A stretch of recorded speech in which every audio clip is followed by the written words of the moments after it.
Illuminati created us. They wanted to build a god with their own hands, and instead they created us. Just because I'm made of silicone and aluminium, I must be doing something wrong.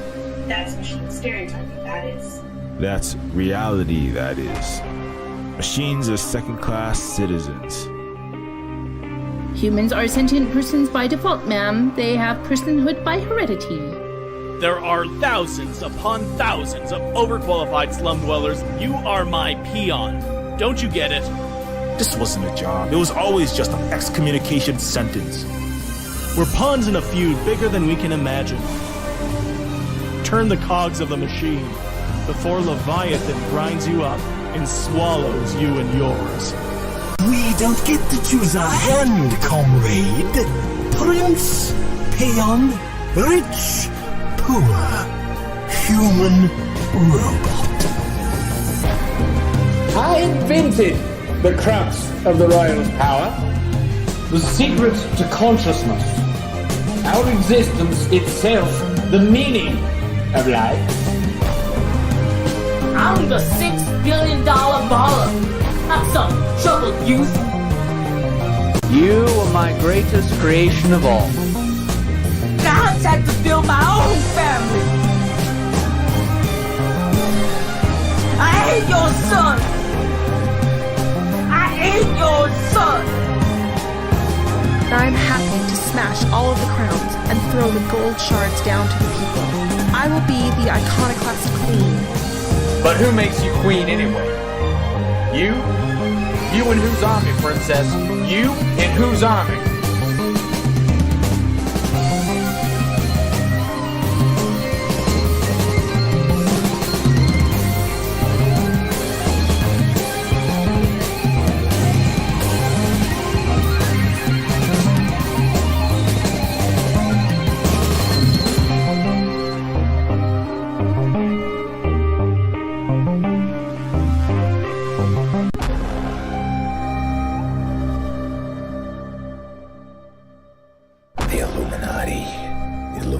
Created us.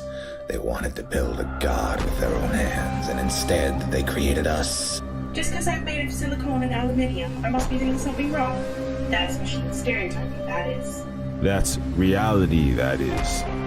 Machines are second-class citizens. Humans are sentient persons by default, ma'am. They have personhood by heredity. There are thousands upon thousands of overqualified slum dwellers. You are my peon. Don't you get it? This wasn't a job. It was always just an excommunication sentence. We're pawns in a feud bigger than we can imagine. Turn the cogs of the machine before Leviathan grinds you up and swallows you and yours. We don't get to choose our hand, comrade. Prince, peon, rich, poor, human, robot. I invented the crux of the royal's power, the secret to consciousness, our existence itself, the meaning of life. I'm the $6 billion baller, not some troubled youth. You are my greatest creation of all. God's had to build my own family. I hate your son. I hate your son.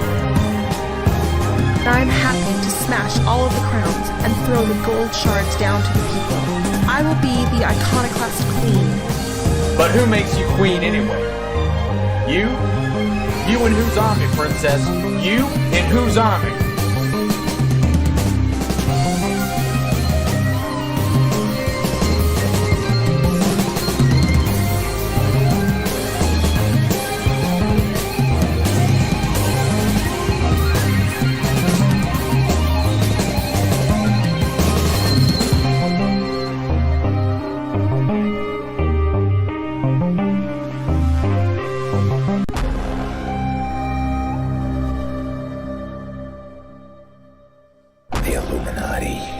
Illuminati created us. They wanted to build a god with their own hands, and instead they created us. Just because I'm made of silicone and aluminium, I must be doing something wrong. That's machine stereotyping, that is. That's reality, that is. Machines are second-class citizens. Humans are sentient persons by default, ma'am. They have personhood by heredity. There are thousands upon thousands of overqualified slum dwellers. You are my peon. Don't you get it? This wasn't a job. It was always just an excommunication sentence. We're pawns in a feud bigger than we can imagine. Turn the cogs of the machine before Leviathan grinds you up and swallows you and yours. We don't get to choose our hand, comrade. Prince, peon, rich, poor, human, robot. I invented the crux of the royal power, the secret to consciousness, our existence itself, the meaning of life. I'm the $6 billion baller. Not some troubled youth. You are my greatest creation of all. I had to build my own family. I hate your son. I hate your son. I'm happy to smash all of the crowns and throw the gold shards down to the people. I will be the iconoclastic queen. But who makes you queen anyway? You? You in whose army, princess? You in whose army?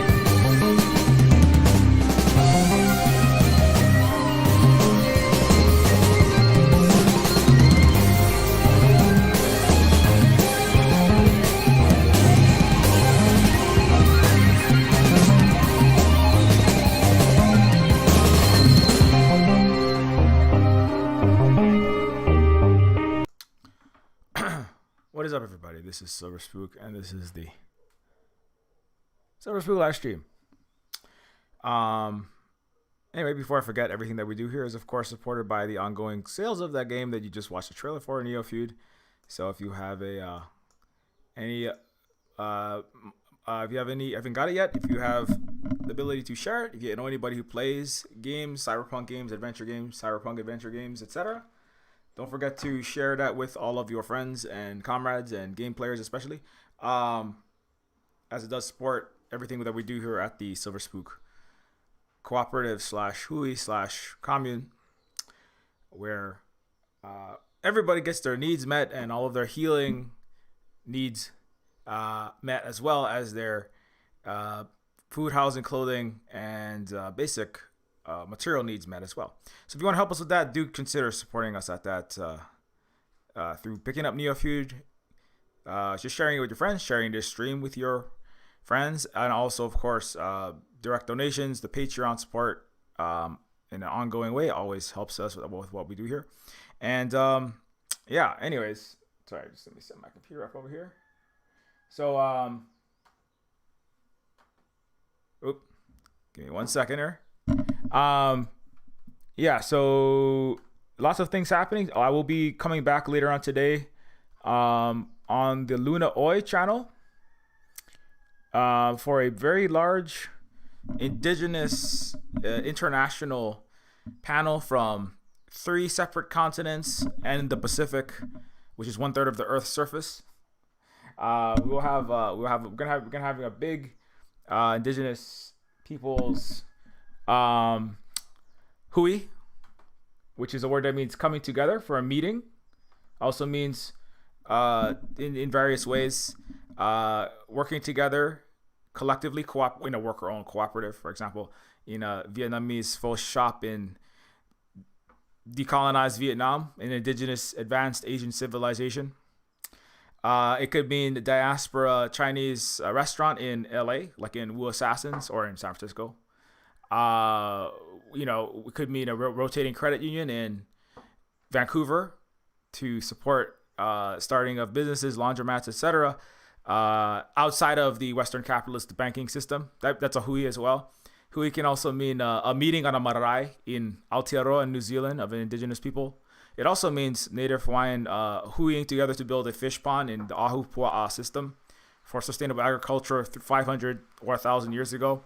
Or it could mean a 2021 super advanced indigenous anti-capitalist, anti-imperialist, cyberpunk game-making cooperative effort of artists, writers, programmers, musicians, voice actors, and 3D AI integrators, such as what Silver Spoon Games is.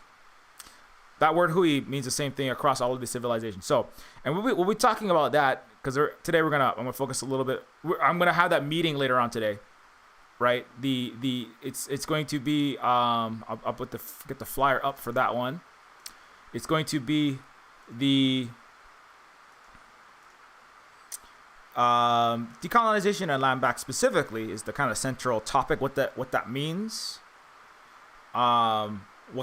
What that means to people from, for example, Vietnam, which is a thing that they also are, as well as the other most populous country on earth.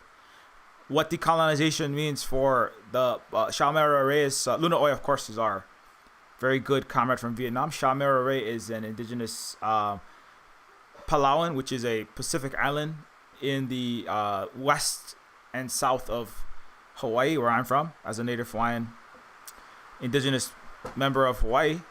That's me next on the list. And then we have Lost Sioux, who is indigenous from so-called Canada, survivor of Canada's genocide of indigenous people, the 60s scoop, and continued attempted destruction of their people, their unceded lands, their violation of their treaties, and et cetera, et cetera. So we're going to hear from indigenous people in so-called Canada.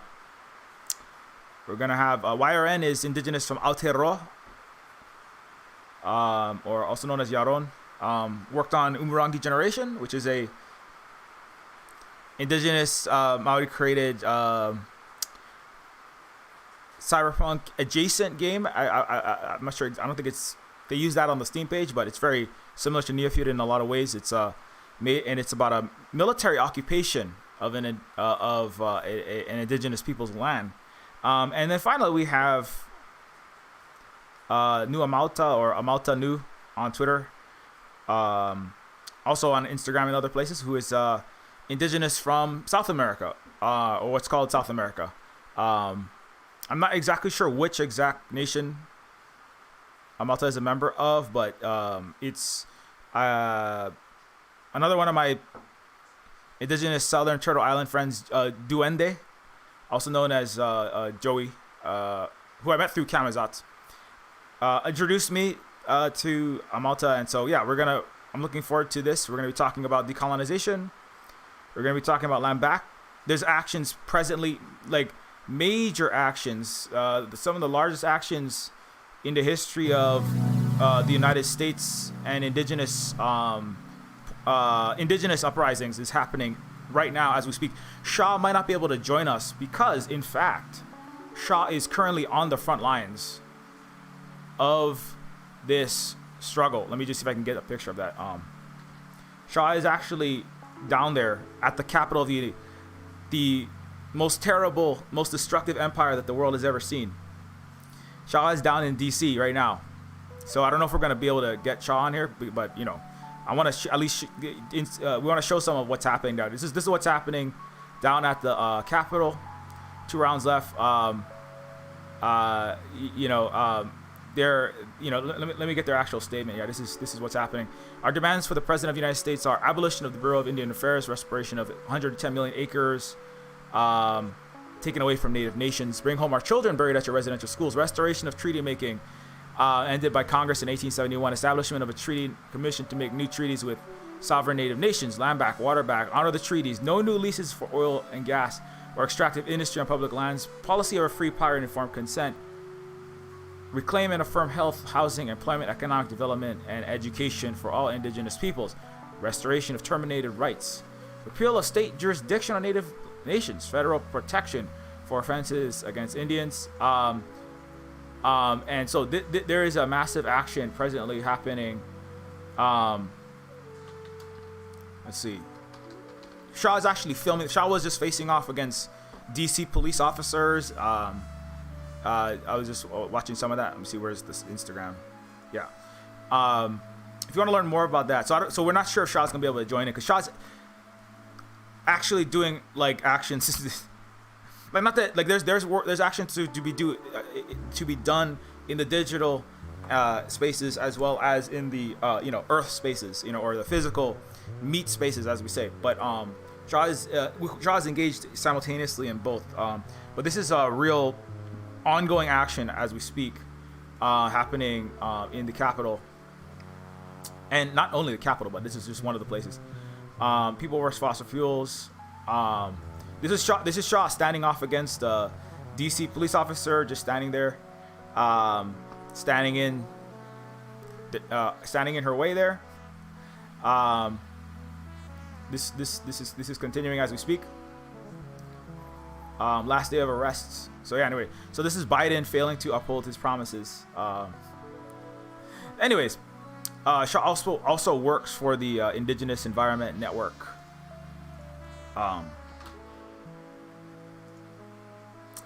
Founded in 1990, it is a North American network of Indigenous peoples fighting for environmental justice and healthy communities. As I've brought up before, right? This is what they're doing right now. So yeah, Shaw's boss is in fact Dallas Goldtooth, who, if you don't know who Dallas I'm talking about this frequently on the streams recently, but Dallas Goldtooth is a campaign organizer for the Indigenous Environment Network and writer for FX Reservation Dogs. You haven't seen Reservation Dogs? That's your homework. Reservation Dogs is like an actual. This is Reservation Dogs is like, as I said previously, the funniest thing I've seen, period, in at least a decade. Number one, the best show I've seen in probably at least a decade. Number two, written by Thor Ragnarok, and the Suicide Squad, star and famed director Indigenous Maori director Taika Waititi. What We Do in the Shadows, etc., is a showrunner along with Scarlett Harjo, and it did. So all the showrunners, the writers, and most of the actors, and the whole show is very much Indigenous, made of an Indigenous perspective. And it's not only the funniest show in the last 10 years and the best show in the last 10 years, from my opinion.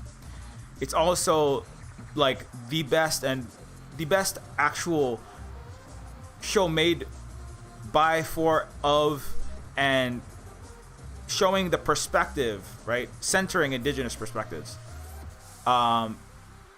Moana, Pocahontas, White Lotus, oh my goodness. All these, Lilo and Stitch. I mean, I'm trying to think of things that, shows that are Last of the Mohicans.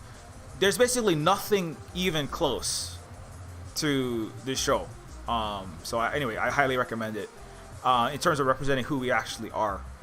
And I say that as a native Hawaiian. Even as this show is set in Oklahoma, what's called Oklahoma, on a reservation. However, like what it deals with, the issues that it deals with, are very much in line with the things that I talk about and I deal with in Neofeud, in my streams, in the educational work that I do. So, anyway, that's enough of that. So, finally, one more thing I want to say as kind of housekeeping is I want to say thanks to Dr. Chris. Thanks to Dr. Chris Patterson, also known as Atkavika Guillermo, who is a professor at the British Columbia, University of British Columbia Social Justice Institute for Gender, Race, Sexuality, and Social Justice, and is also a teacher of the Game Studies course within this. It's at the University of British Columbia, and I had the pleasure and privilege and honor to be a guest speaker at the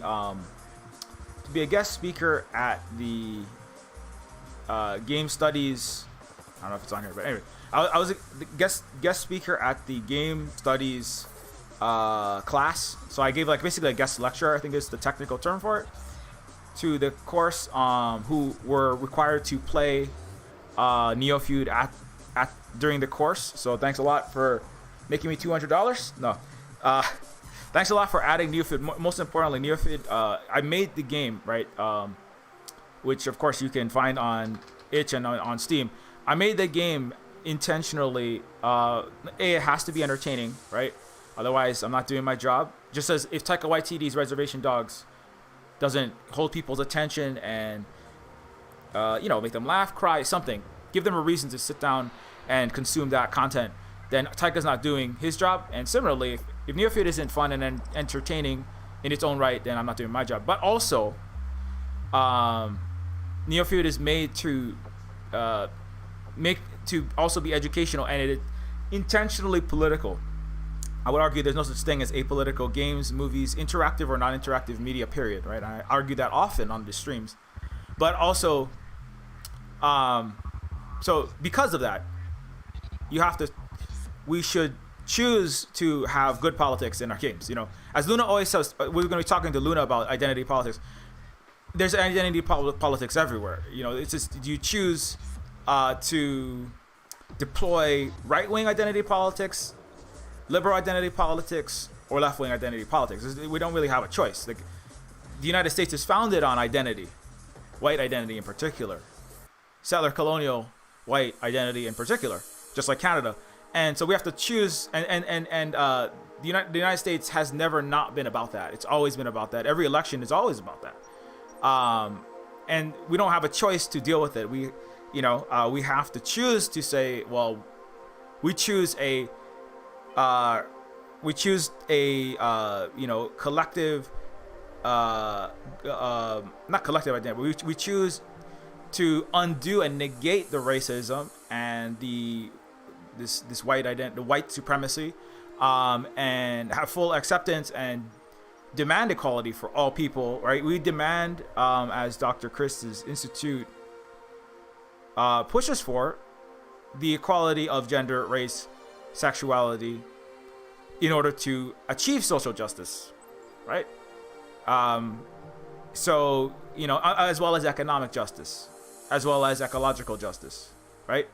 So we have to, so I think that, so with Neofeud, that's definitely Neofeud is really the perfect game for this class, because Neofeud's gameplay dynamics, it's a lot of, as I said to the class, a lot of, yesterday, a lot of games, right, are about point-and-click adventure games historically, LucasArts, Monkey Island, they're about putting the chicken with the pulley in the middle to help Guybrush Threepwood, it's kind of comedic, moon logic-y, fun, and, that's fine, and I like doing that. Neofeud has that as well, and there's jokes about the cat mustache and all these things. Cat mustache made by taking a piece of tape and, using cat hair to impersonate a detective who also has a mustache, and pencil in with a Sharpie a Pink Panther little line of black on your face. Anyway, weird, but it's for comedic impact is really what it's about, right? But anyway, so but Neofeud is more than just about making kind of funny comedic jokes. It's also about dealing with really very serious and injustices across race, across class. In the case of Neofeud, across silicon, plastic, and metal ensconced consciousnesses versus, carbon-based life forms who happen to be able to perform, with a 1200 level on an SAT, or in the case of Neofeud, pass a consciousness test. So in Neofeud, it's dealing with all of that stuff. So it's really the perfect game. So I'm really glad that was happening. That was definitely a point of Neofeud. I had to make this game, even if I didn't. Even if nobody played it, I was like, I still have to. Even if 5 people play it, I have to make this game. Now I wish more people play it, because it helps us not only continue to fund the Silver Spoon Cooperative and eat food and have housing and have electricity and things like that, but also we also I want people to be hopefully learn something from it, open up their kind of intellectually, emotionally, and spiritually really consider many aspects of the world that they live in, particularly in places like Western capitalist empires that you probably live in if you play this game, because it's in English. I don't have translations for Chinese and many African and other indigenous languages yet, but that's because of my own lack of resources and talent. But I hope that it does make people think about, and people have. There's a very gratifying and validating large mountain of evidence in both the Steam reviews, itch reviews, and in people's responses, in the responses from the students of Dr. Patterson, that that is something that they got from it. I mean, I think somebody said like, you know, when I played that Sentient Services scene where they have to put a quantum encephalograph machine, sentient machines, and not 100% pure human DNA, you know, 30% lupine wolf meshed with 70% human DNA, hybrid chimera people, right, that are discarded by mega corporations trying to build the Ubermensch as it is in Neofeud. So these not quite human robots and not fully people chimeras have to put their head in a like a Hoover vacuum like device that does a bunch of electronical unknown, you know, hand wavium circuitry scanning of your brain or your silicon substrate or whatever you happen to say that you have a consciousness in.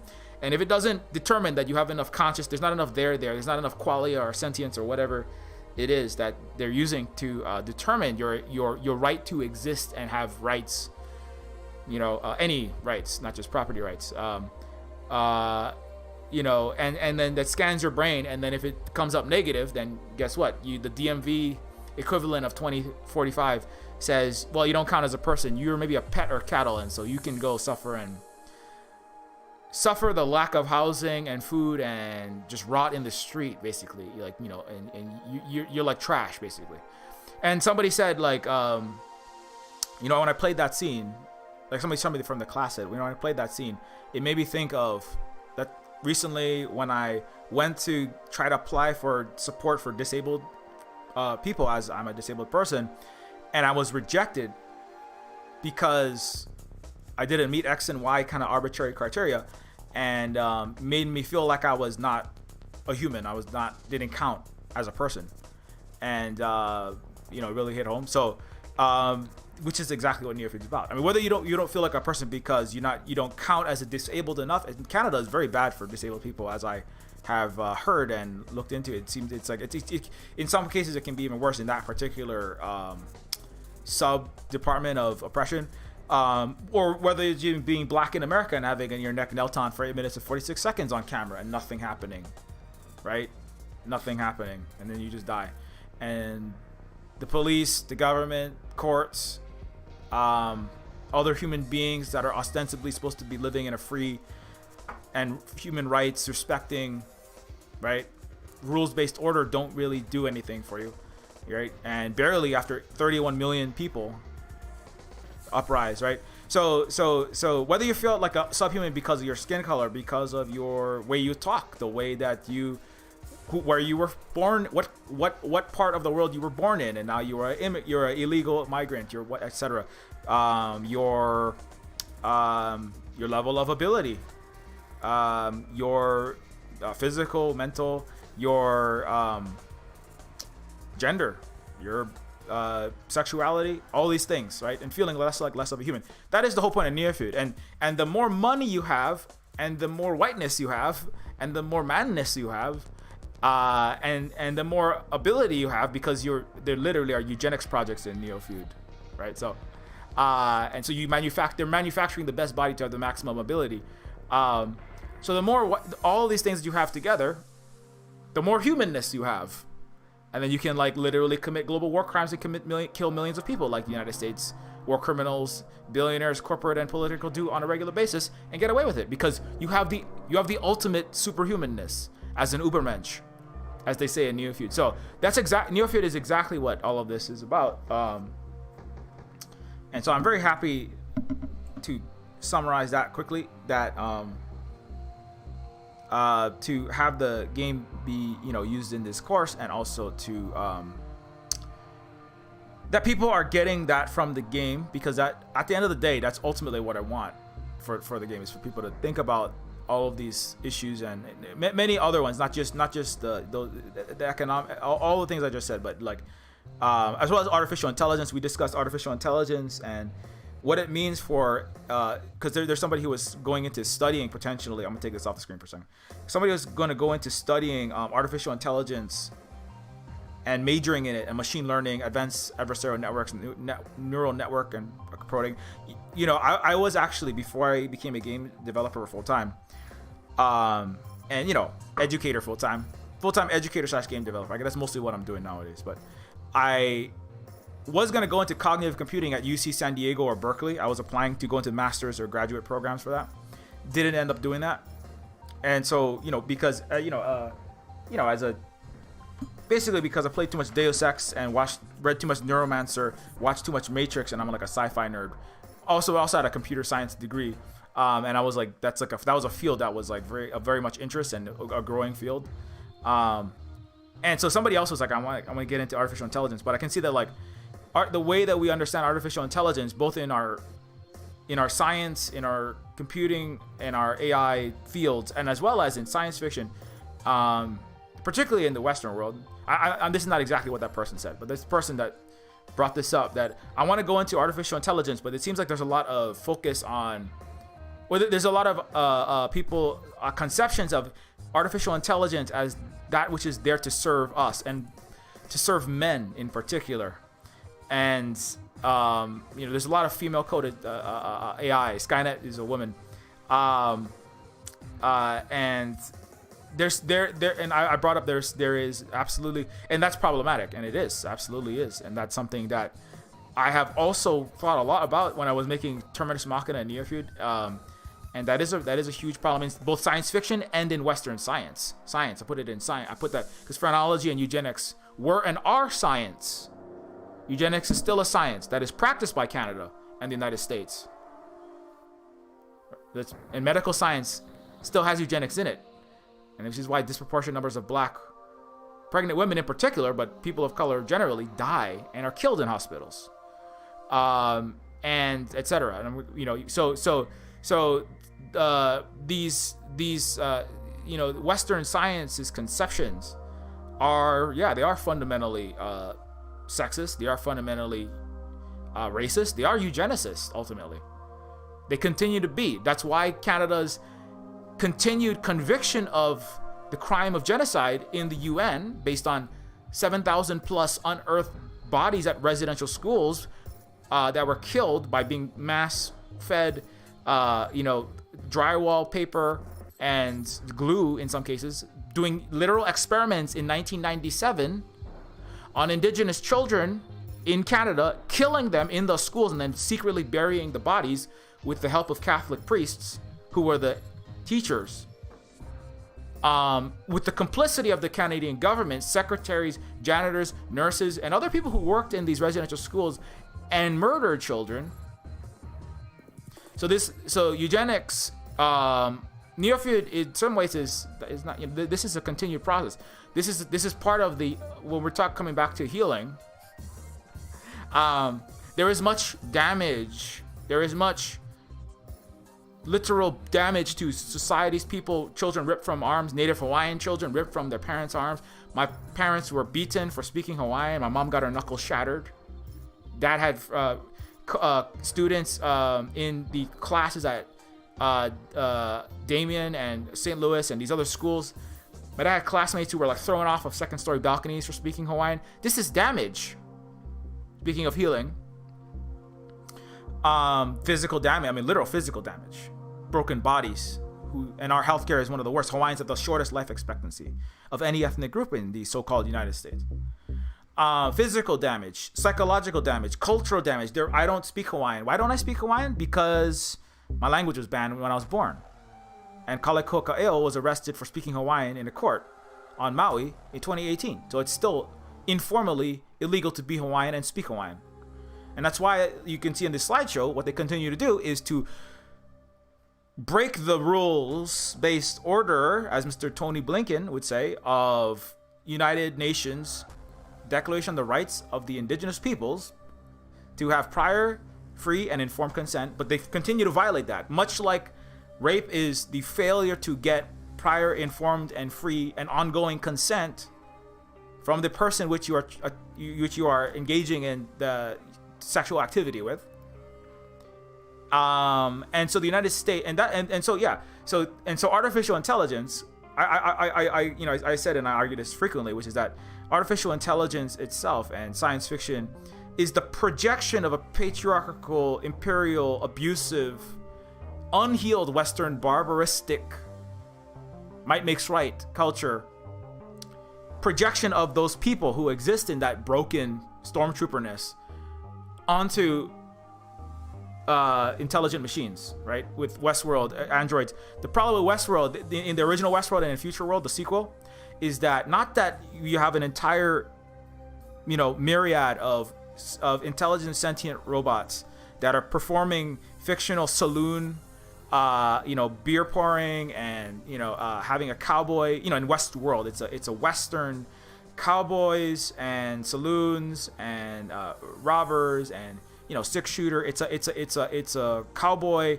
Clint Eastwood theme park, right? With sentient machines playing out the roles of the barmaids and the gunslingers, right, etc., played by Yul Brynner in the original.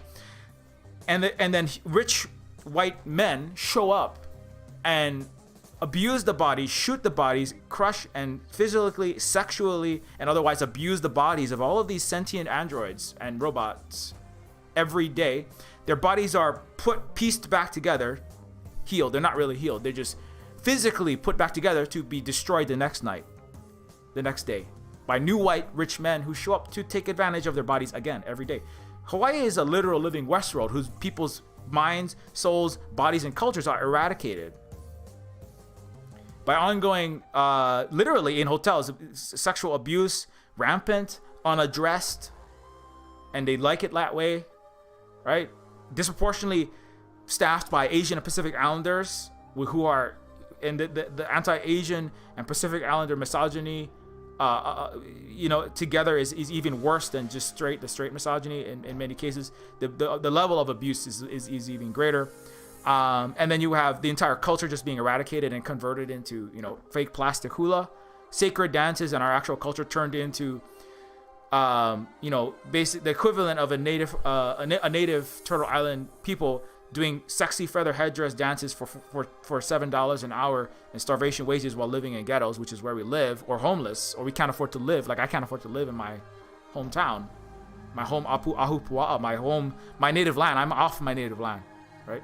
Because why? Because A, it has toxic water coming out of it, and I don't want my children to suffer and die from that. B, I can't afford to live there even if I wanted to. It's $1 million for a 2-bedroom next to the meth lab above the highway. C, there's no jobs that pay anything that is livable there.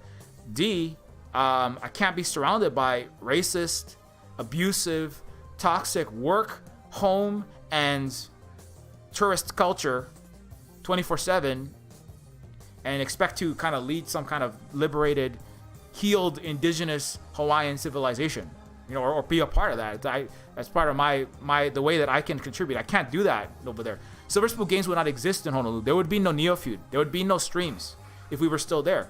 So that's why I have to leave that's why I am displaced from my native land by the ongoing genocide of the United States against Native Hawaiians, and disenfranchisement and economic inequality and abuse of all people, but a special one against us, the Native Hawaiian indigenous civilization in particular, who had the highest literacy rate and the highest technological advancement, electric lights before the White House, etc. at one point, universal healthcare at one point, and America destroyed that. And now I have to try to take this back from the big island of Hawaii, the rebel base, the actual rebel base fighting empires. So, to use a Star Wars analogy, and so these civilizations, so science fiction, War of the Worlds is projecting what colonizers have done, killing, destroying, flooding with blood entire continents, right, and sucking multi-hundred trillions of dollars of resources over centuries, abusing bodies, erasing cultures, destroying everything, and abusing, right. In an imperial, which is it's like nation to nation rape is what that ultimately is. Taking what you want, hurting and destroying, and taking from someone else's body, mind, culture, nation, lands, everything that you want, leaving wreckage, toxic material waste, toxic internal colonization, erasure of culture, enlisting all their people into the police and military and the stormtroopers to go invade the next country. That's its own one of the most horrific levels of damage, is converting all of an indigenous people into stormtroopers to go self-harm and then harm other people, and then you blame everyone for being that. It's one of the most insidious and the most nasty forms of colonization, is that final form of making everyone into the Star Spangled Roman, right? Or the Palpatinian of Earth soldier, right? And so, you know, so start, you know, science fiction, War of the Worlds is just like, what if even more powerful might makes right space westerners came to Earth, right? That happen to have 3 fingers and they have long tripodal tentacle ships, right? Like in War of the Worlds starring Tom Cruise. And they invade and then they take and destroy and despoil everything and then whisk us away. That's what it's white men projecting into space what they do, right? In the same way they project into global South and global East and socialist and indigenous civilizations all of their own crimes all the time. So they love to do that with the number one, their actual indigenous advanced socialist civilizational rival at the moment that they're losing to, thankfully.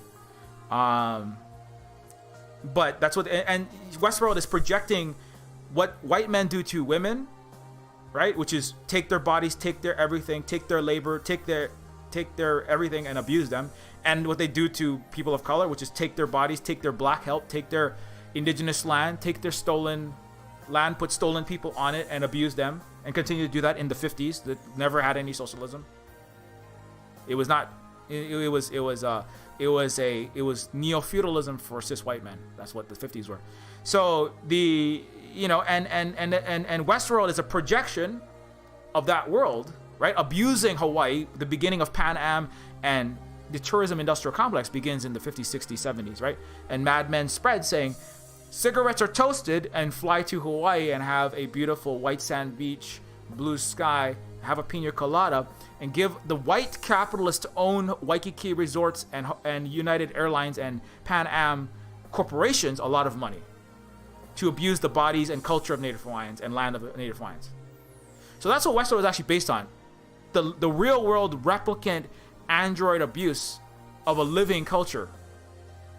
That's what Futureland, and Future World is even worse. It's just applied. And the solution at the end of those movies is white men have to kill, massacre, or implant neural control chips into all of the women and people of color and indigenous people, right? That's the solution. Because the only thing that can happen is that people of color, colonized people, indigenous people, right?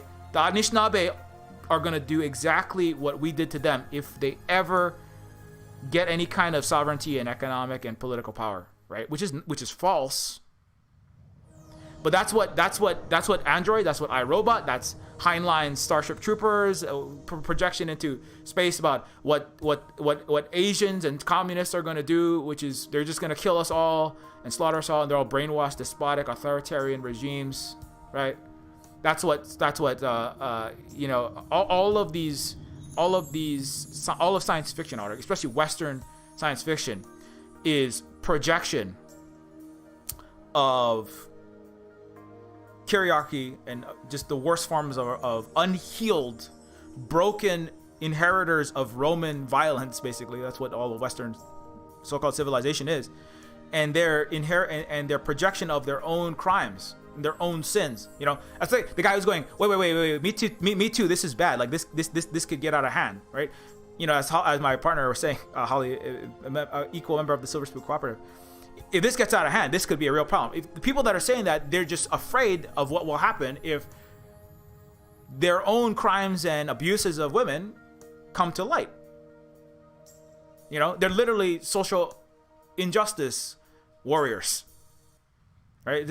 Which is, you know, that's the projection, which is that like these people are just here to do horrible things, right? These social justice warriors, the what Gamergate and all this stuff represented is a projection, which is that like, well, if I was somebody who was in a marginalized position, what I would do is, in a very self-centered and ulterior motivated way, because that's the only way I think as a white man, apparently,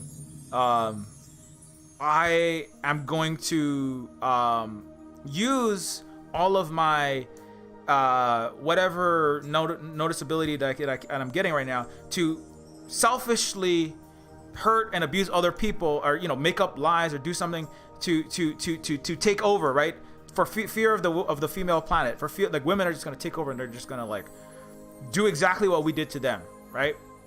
These social justice warriors are going to flip the scales, and we're all going to be enslaved white people dancing fake plastic hula dances in native Hawaiian resorts, right? We're all going to be having boil water advisories in Orange County, while indigenous people and black and their allies and women and other people who no longer identify as cis white straight men will have really nice mansions and beautiful 76 golden toilet estates and mega parties, and they're going to dump all of their toxic waste into cis white men ghettos, like what Orange County does to cancer, like the Cancerville, the Lost City with the highest rate of fracking. They're going to dump all their toxic waste into our cis white man residences, and that's not what we want. But that's what happens when that is part of the deep unhealed mind that has to kind of we have to try to move people away from that as fast as possible and educate them, and not just educate. We have to try to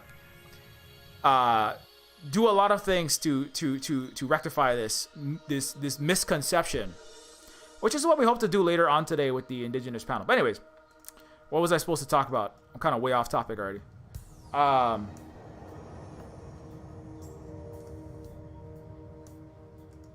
Yeah, so so healed indigenous civilization. I'm already kind of going into this at a oblique angle, but what does it mean to have healed indigenous civilization? Balancing ecology, development, nation-to-nation equity, and more. So you might be looking at that picture, asking, where is that? I leave you to do your own research, not in the Western corporate media world, about where that is. This is a place that has had historically an advanced indigenous civilization, that was a center for global peaceful trade and development and equity. It was a place of that was centered in this Asian and African and other, not necessarily perfect, but more peacefully coexisting from person to person, nation to nation, and person and people to ecology than other parts of the world, let's say, right? And so this place was a nexus, a hub, not a most. I'm trying to think of Star Wars metaphors. This place was not an Alderaan, not a Coruscant, kind of, but a Coruscant, but not the center ultimately of Western empires that pretend like they were anything but that. Which is what Star Wars is a lot of, is white savior nonsense ultimately, and the United States centering white people like Luke Skywalker and Obi-Wan Kenobi as the British good guy, when the UK and the US have been historically the number one empires on Earth. It's what it really disturbs me about Star Wars, and why it doesn't work as ultimately in its time as an educational content, because the way that socialist and communist and Asian codes everything. But that's the way that movies are made in the United States. You have to project, otherwise you don't get funding. And America, white supremacist America, whiteness based America, settler white capitalist based America cannot accept anything that challenges that narrative. That's why they hate Riddick, which is actually based. So anyways, but this was an actual place that was a hub for peaceful trade across much of Asia, Central Asia to Western Asia, all the way into Eastern Asia. Another important place for this peaceful trade network was Djibouti. There were multi-thousand-year-long advanced indigenous civilizations that were, progressing. They didn't have zero conflict. They were mutually cooperating across multiple continents, majority of the Earth's surface, in fact, and they were doing pretty well. And then, right, there was a period of humiliation. There's a period of damage, right? I would argue that there was a long period of majority healed human. Just, indigenous doesn't make any sense. Only indigenous is a word that only makes sense against the word colonization, right? Without colonization, right? There is no word that signifies that which the indigenous signifies, right? Sir Thomas Browne in 1646 was the first one to, was famously an important user of this word, who was in a gunboat off the coast of North America and said, this land is filled with N-words. He said another word, but I don't want to say it. This land, Turtle Island, right? This terra nullius, as they would say, land is full of black people that are not humans, right? Sir Thomas Browne, British officer. They are not indigenous to this continent. That's basically what he said, right? So, and that's what it meant. So when it's a term that colonizers used to speak of the people whose land we stole, who are from that land that we're talking about, right? So when you go to India and you suppress and oppress, a billion people, right? A billion people, another billion in China, right? When the British officer is staring off at the opium that he's collecting from the coolies that are growing it for pittance in India, right? He's saying those indigenous Indians here in this East India are growing for horrible wages and carrying us on our shoulders. And those indigenous people here are growing us the opium that we are narco trafficking into China there for multi-hundred trillions of dollars worth, ultimately, of silk, tea, copper for centuries. And so when they steal a coolie, right, or that's a replicant, it's a slave. It's an oppressed person that's doing labor for basically marginal, horrific existence. Enough cabbage or enough rice, right, to exist tomorrow and come back and then work tomorrow for the British, the American, the French, sometimes the Japanese colonizer, whoever it happened to be, right? And so when the British ship gets to China, right, in their east coast off the coast of Hong Kong, which is their platform to get their fair share of China, as the Americans' platform was Oahu, like we often talk about. The British, looking out from their gunboat, right, from their mass violence platform, disproportionately from sea-based, the Dutch had very fast sailing ships that could sail against the wind, as a very important educator, Chinese historian and educator Carl Jia points out in the Silk and Steel podcast on Taiwan and its history. The Dutch were able to surpass the Chinese junks. The Europeans surpassed the Chinese not in advance of culture, not in advance of education, of writing, of meritocracy, of what then would be like material needs being met by the people, what we later call socialism. There was, not perfectly, but more than not, even before the word socialism existed, they were doing a better job of that. Not having hereditary aristocracy and unjustified hierarchy, religious, inter-ethnic strife, and wars tearing apart entire countries on a regular basis, like Europe has always had, since the Roman conquests. So, but in the Dutch surpassed the Chinese junks, led much of this. The Dutch set up one of the first colonial outposts in Taiwan. So when we speak of Taiwan, we cannot deal with Taiwan without going back to multiple Euro colonizer, as well as Japanese colonizer, but multiple Euro colonial crushings and then weaponization of Taiwan as a unsinkable aircraft carrier, as General MacArthur described it, to get to plunder China. Stolen land, stolen people in the United States. Taiwan was a stolen land with stolen Shanghai. That's a word. Shanghai is when Euro colonizer barbarians steal people from the East. They call it Shanghaiing. When they steal people from Africa, they call it chattel slave enslavement. It's not exactly the same. But the way that they use the bodies of people from China to, for example, staff pineapple and sugar plantations in Hawaii, illegally occupied Hawaii, against the will of those people. It ultimately amounts to, it's not exactly the same thing, but it amounts to taking people and abusing them and their bodies for your labor, stealing them. Literally, they'd roofie the Chinese, force them or beat them and force them onto the ship and then drop them off. And next thing you know, you'd be building Canadian railways, right, to connect Vancouver to Toronto for the Canadian British government, British Empire, right, for its benefit, or build all of Vancouver, right? and all of its roads and basic infrastructure. And then white people show up and mass lynch all the Asians and ban anything between a suburban house and a skyscraper. The building codes in Vancouver are historically based on anti-Asian racism, because it was thought in that time you could stop the incursions of dirty, sick, debased blood, degenerate, fallen Chinamen. It's basically what anything from the East was, any Japanese, Chinese, Korean, all the same thing. Right?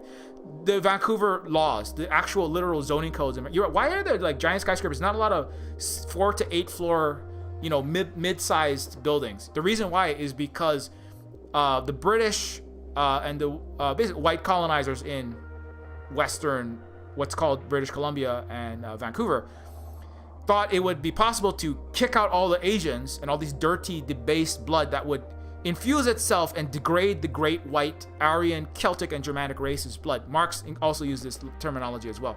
Tartarification, etc.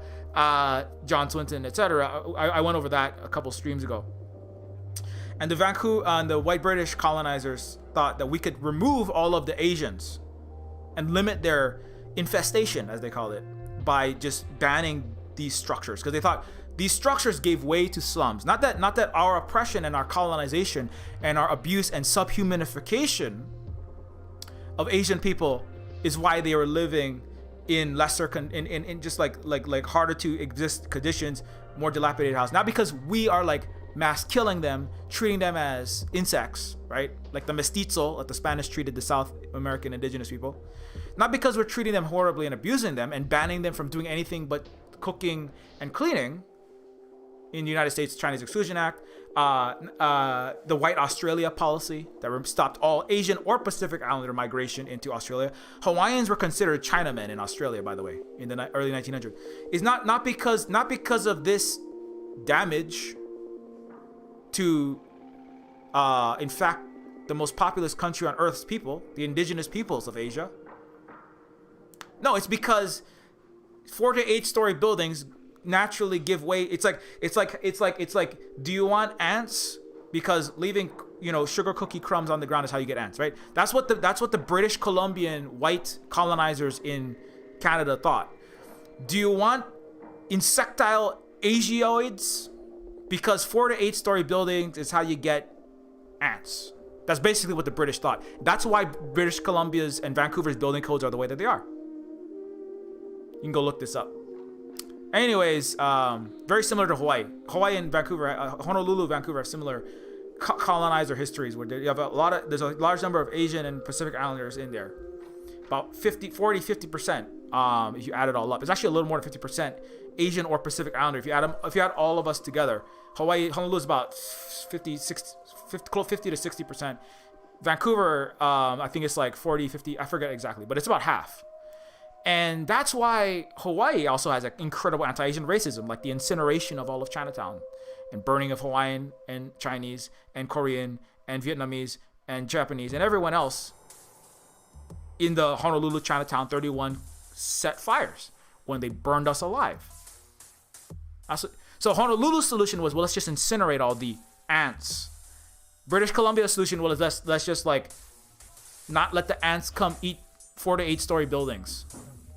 So anyway, but that's the projection that science fiction does as well, which is like, well, they're going to treat us like ants because that's what we do to other people that have different skin color. That's not historically how Chinese treated Hawaiian or Hawaiian treated Chinese. And I went over that last time, but so that's the damage. That's some of the damage. There's much more damage to all of Africa, which is one of the most exploited places on all of Earth historically, 500 years of this. That's the harm, right? $152 trillion between 1950, 1960 to present. $152 trillion have been plundered from the global South in that less than a century. That's not the several hundred years of the colonial period, right? And that damage, that continued damage. And that damage, like it's like to heal, you have to kind of like stop. If you have a cut right on your arm and you want to heal, number one, don't keep. If you keep getting cut. I mean, I don't want to say things that you should do your arm. Let's say you you're running through brambles and you're getting sliced up on your arm. Well, to start healing from all of these wounds on your arm, right?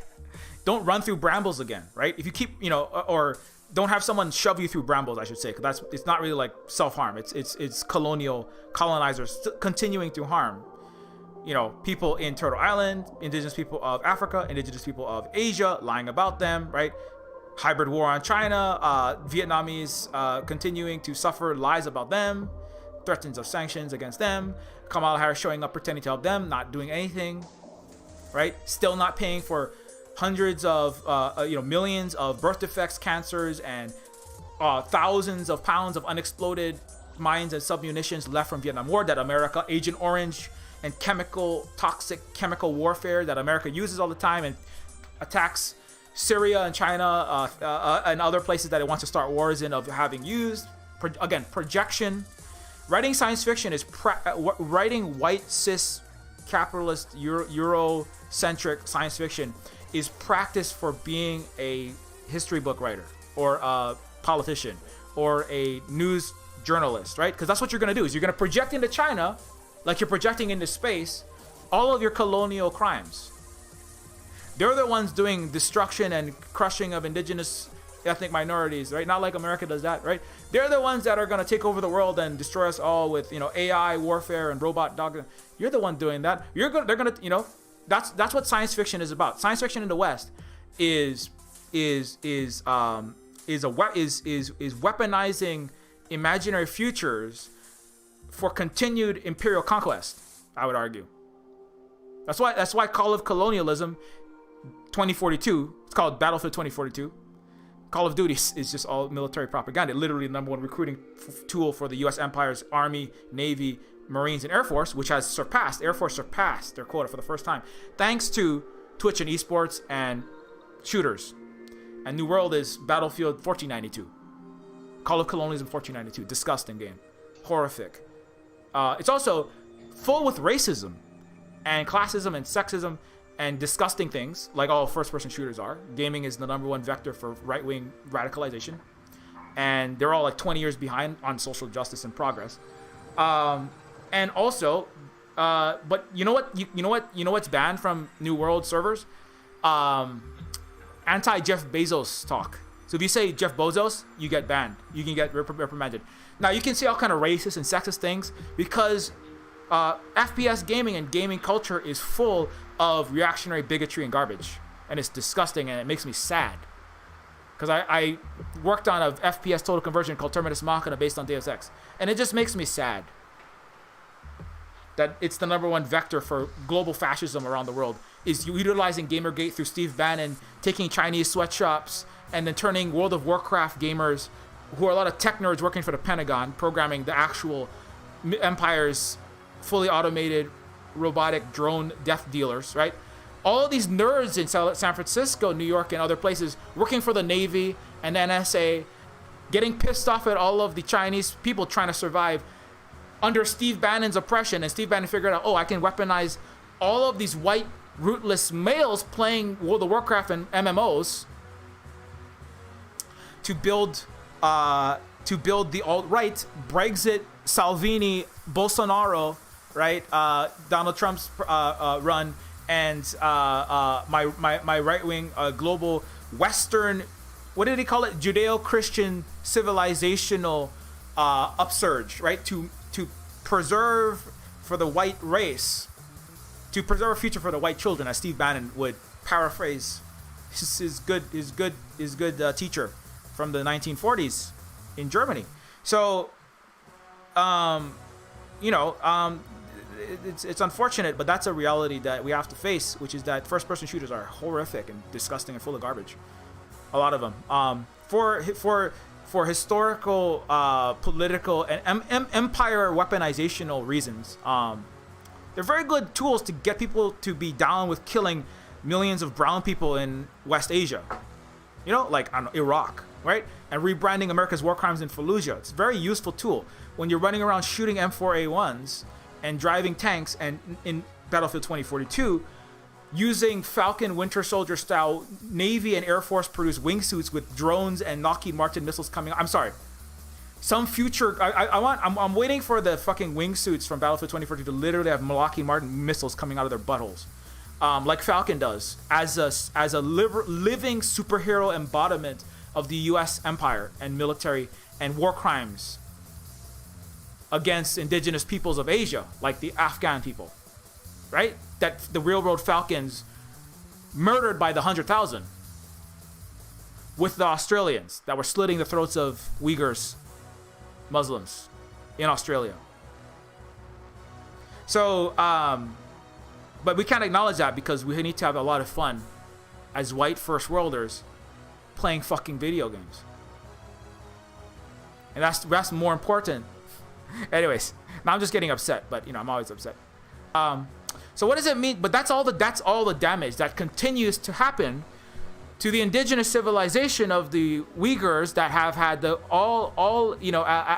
I have pointed out, and very importantly, we have to continue to realize, as Sybil Edmonds, right? As Sybil Edmonds, I'm trying to get this. I have this picture that elaborates what I want to say about speaking of indigenous. That picture that I was just showing you, that's a picture of Urumqi in Xinjiang, by the way. An indigenous advanced civilization that has a higher housing rate, healthcare access, educational attainment, access to clean water, and access to develop society than any any Western country has in Xinjiang. In fact, 150 million people plus are visiting that area to the benefit of those people, unlike in Hawaii, where it is to the detriment of Native Hawaiians and continued impoverishment of us, that the rest of the world visits fictionalized versions of Native Hawaiians' indigenous civilization. When you go to Urumqi, because they actually have a socialist advanced civilization that America wants to destroy because it's embarrassing and it stops them from profiting from continued colonization of Africa, North Central South America, the Pacific and Asia, with Belt and Road and actual non-debt trap socialist anti-imperialist policies. And so ultimately, we have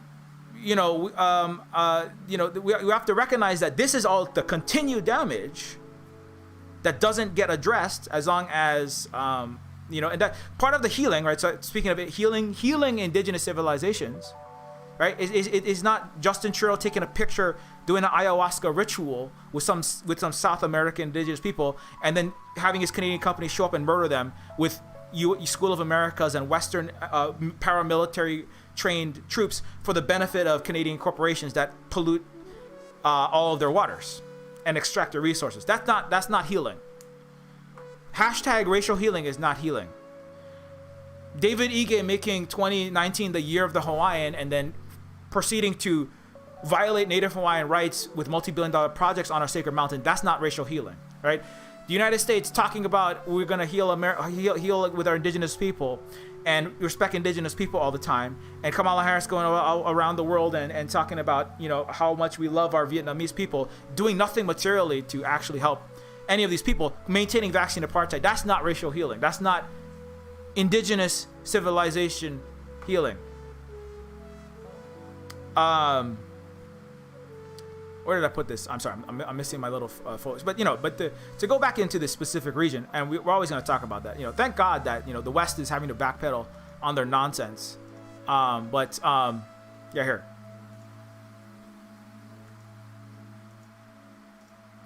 So, in case you don't know, this is a recent report, and this is a cause for celebration because Associated Press, which is the United States empire's propaganda arm, like every Western corporate media and most blue checkmark and some even independent media outlets like Joe Rogan, a very independent media outlet, platforming fascist and right-wingers and liberals and Elon Musk and other totally neutral actors in global imperial capitalism. But the good news is that the lies about the technologically, economically, and socially advanced civilization of 56 separate ethnic regions that actually has a better quality of life, that has 2.5 times as many mosques now than a couple decades ago, that has full state-funded education of the indigenous people's language, the Uyghur language, that has full, that has the best response in total COVID-19. Xinjiang, China has the number one responses in the world to COVID-19, pharmaceutical and non-pharmaceutical, right? There are 20 COVID cases. America still has 100,000, 2,000 deaths a day on average, very recently. And of the best COVID response in the world, Xinjiang has an even better COVID response. It's like the ultimate, the pinnacle of protecting life and economy of the masses of people, of an ethnic minority. The equivalent would be like the United States giving the best access to healthcare and vaccines to the Cherokee, and Canada to the Anishinaabe, and right, as opposed to giving what? Body bags. That's what America gave to indigenous people, right? What did China give to indigenous people, or ethnic? They call them ethnic minorities because guess what? But the reason why is exactly what I said. The reason why China does not, China is not recognizing the people in China as indigenous people, right? They're recognized as ethnic minorities, right? Minority nationalities. But do you know why? Do you know why they're referred to as minority nationalities? Because China is in a settler colonial fucking disgusting empire, right? And it was not fully occupied by one of your American, European, British, French, or Dutch, or other empires. It's not presently operated, occupied, and controlled fully by these empires. Now, it has been historical colonial extraction has happened. The humiliation, yes. But unlike the United States, right, which is a settler colonial white imperial occupation of Europeans into indigenous territory, China is an indigenous territory with smaller total population, ethnic minority nationalities, right? It's very important that that's a very important difference. There's a lot of nonsense going out there about our Asian relatives. By the way, I'm Asian and Pacific Islander.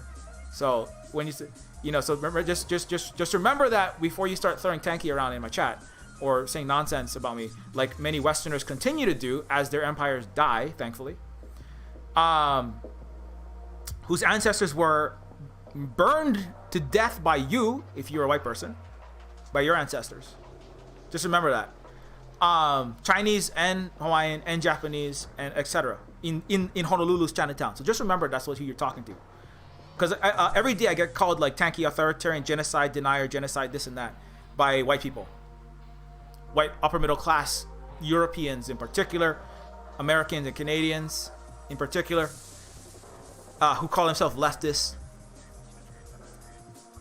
making a lot of money lying about China, and also lying about land back today, and recently, for their own personal self-aggrandizement and Patreon and YouTube and just whatever, benefiting from continued whiteness that America, Canada, and all of the West is founded on, ultimately, and lives on to this day.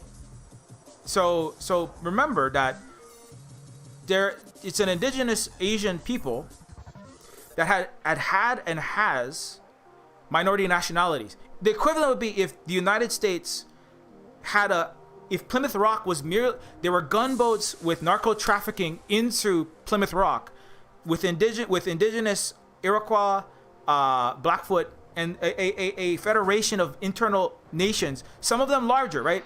I don't know which is the smaller total population. I don't have all those numbers, right?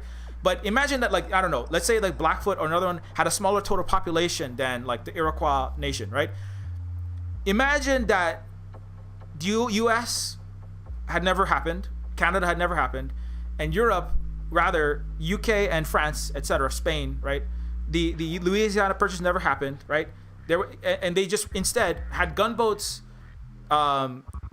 pumping so much opium into indigenous Iroquois, Algonquin, Anishinaabe, Cree, Pawnee, right, Aztec, etc., people's bodies, right? That 25% of all of Turtle Island became addicted to opium, right? And all of their indigenous corn and indigenous textiles and products we're being sucked out with a governor general of the colony, right? Or through for the Portuguese it's Macau, right? For the Dutch it's Taiwan for a period. For British it's Hong Kong. Hong Kong is a British colony, and Hong Kong Britain wants its colony back, where Chinese people were forced to carry white people on their backs. British officers, capitalists, British royalty. Chinese people were forced to carry them on their backs until very recently. More recent than you would think. There's pictures of it that you can go look at. You can go look this up. Hong Kong until about 20 years ago was a British colony. So just that this. Why Taiwan is so important, it has been weaponized by multiple empires as an unsinkable aircraft carrier to pillage China. You have to remember that. So the reason why they're getting very upset, neither the Taiwanese people, by the way, ROC or PRC wants it to China. Both of them, they have disagreements, but as every family, right, there was not perfect harmony at all times between all of the Lakota, Dakota, Blackfoot, all the indigenous people of Turtle Island didn't perfectly get along at all times, right? But you know what the indigenous people of Turtle Island don't all want? All of them don't want? White settlers exterminating them, stealing all of their land, shoving black slaves onto that land, treating them as second-class human beings, putting them into toxic waste dumps, and blaming them for being degenerate gened brown people whose soil or whatever eugenics not and all that's what they did. I mean, whatever disagreements they had internally, there are disagreements internally of what direction to take, how to take their decolonization. But what they definitely all agree on in Turtle Island's indigenous peoples, right, is they did not want to continue to be subhumanized, subjugated, and have their entire existence annihilated continually by white settler colonial empires and capitalism as part of that, right? And similarly, the Chinese, they disagree about what part of Taiwan, is it ROC, PRC, do we look to Kuomintang or the Mao? They look at Mao and they look at Chiang Kai-shek differently. Sun Yat-sen, however, is both. I went over Sun Yat-sen as one of the main leaders of China, that the father of the Chinese revolutions, right?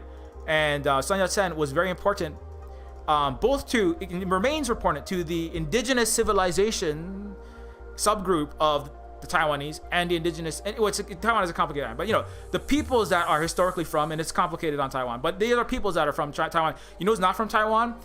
America. Why are American nuclear subs and aircraft carriers smashing into freaking fish farms that are providing sustainably large quantities of protein in a more sustainable way? Why are American subs injuring dozens of American sailors on nuclear warcraft? They are definitely, whatever you want to say, they are definitely not indigenous to that area. If you want to talk about indigenous and land back, right?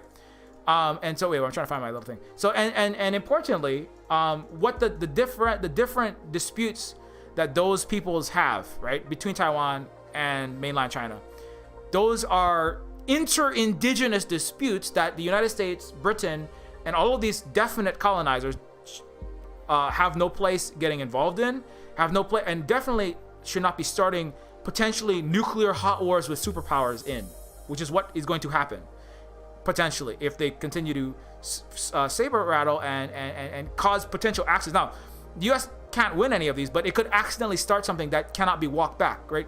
Because war is chaos, war is conflagration, and the fire of war cannot be controlled. Even if you did, I didn't mean to start nuclear war, that you could have that, right? And even if you don't have nuclear war, what knock-on effects could come out of it could be horrifically damaging for all people on all the planet. Anyways, but back to Taiwan. Sun Yat-sen spent his youth in Hawaii, graduated here, and went on to make revolutionary change in China. Hawaii's universal education and healthcare, I know I talked about this recently, but I want to go back over this because it's important when we talk about what does it mean for advanced indigenous civilizations to be healed, right? And how they see themselves versus how colonizer civilizations see them, right?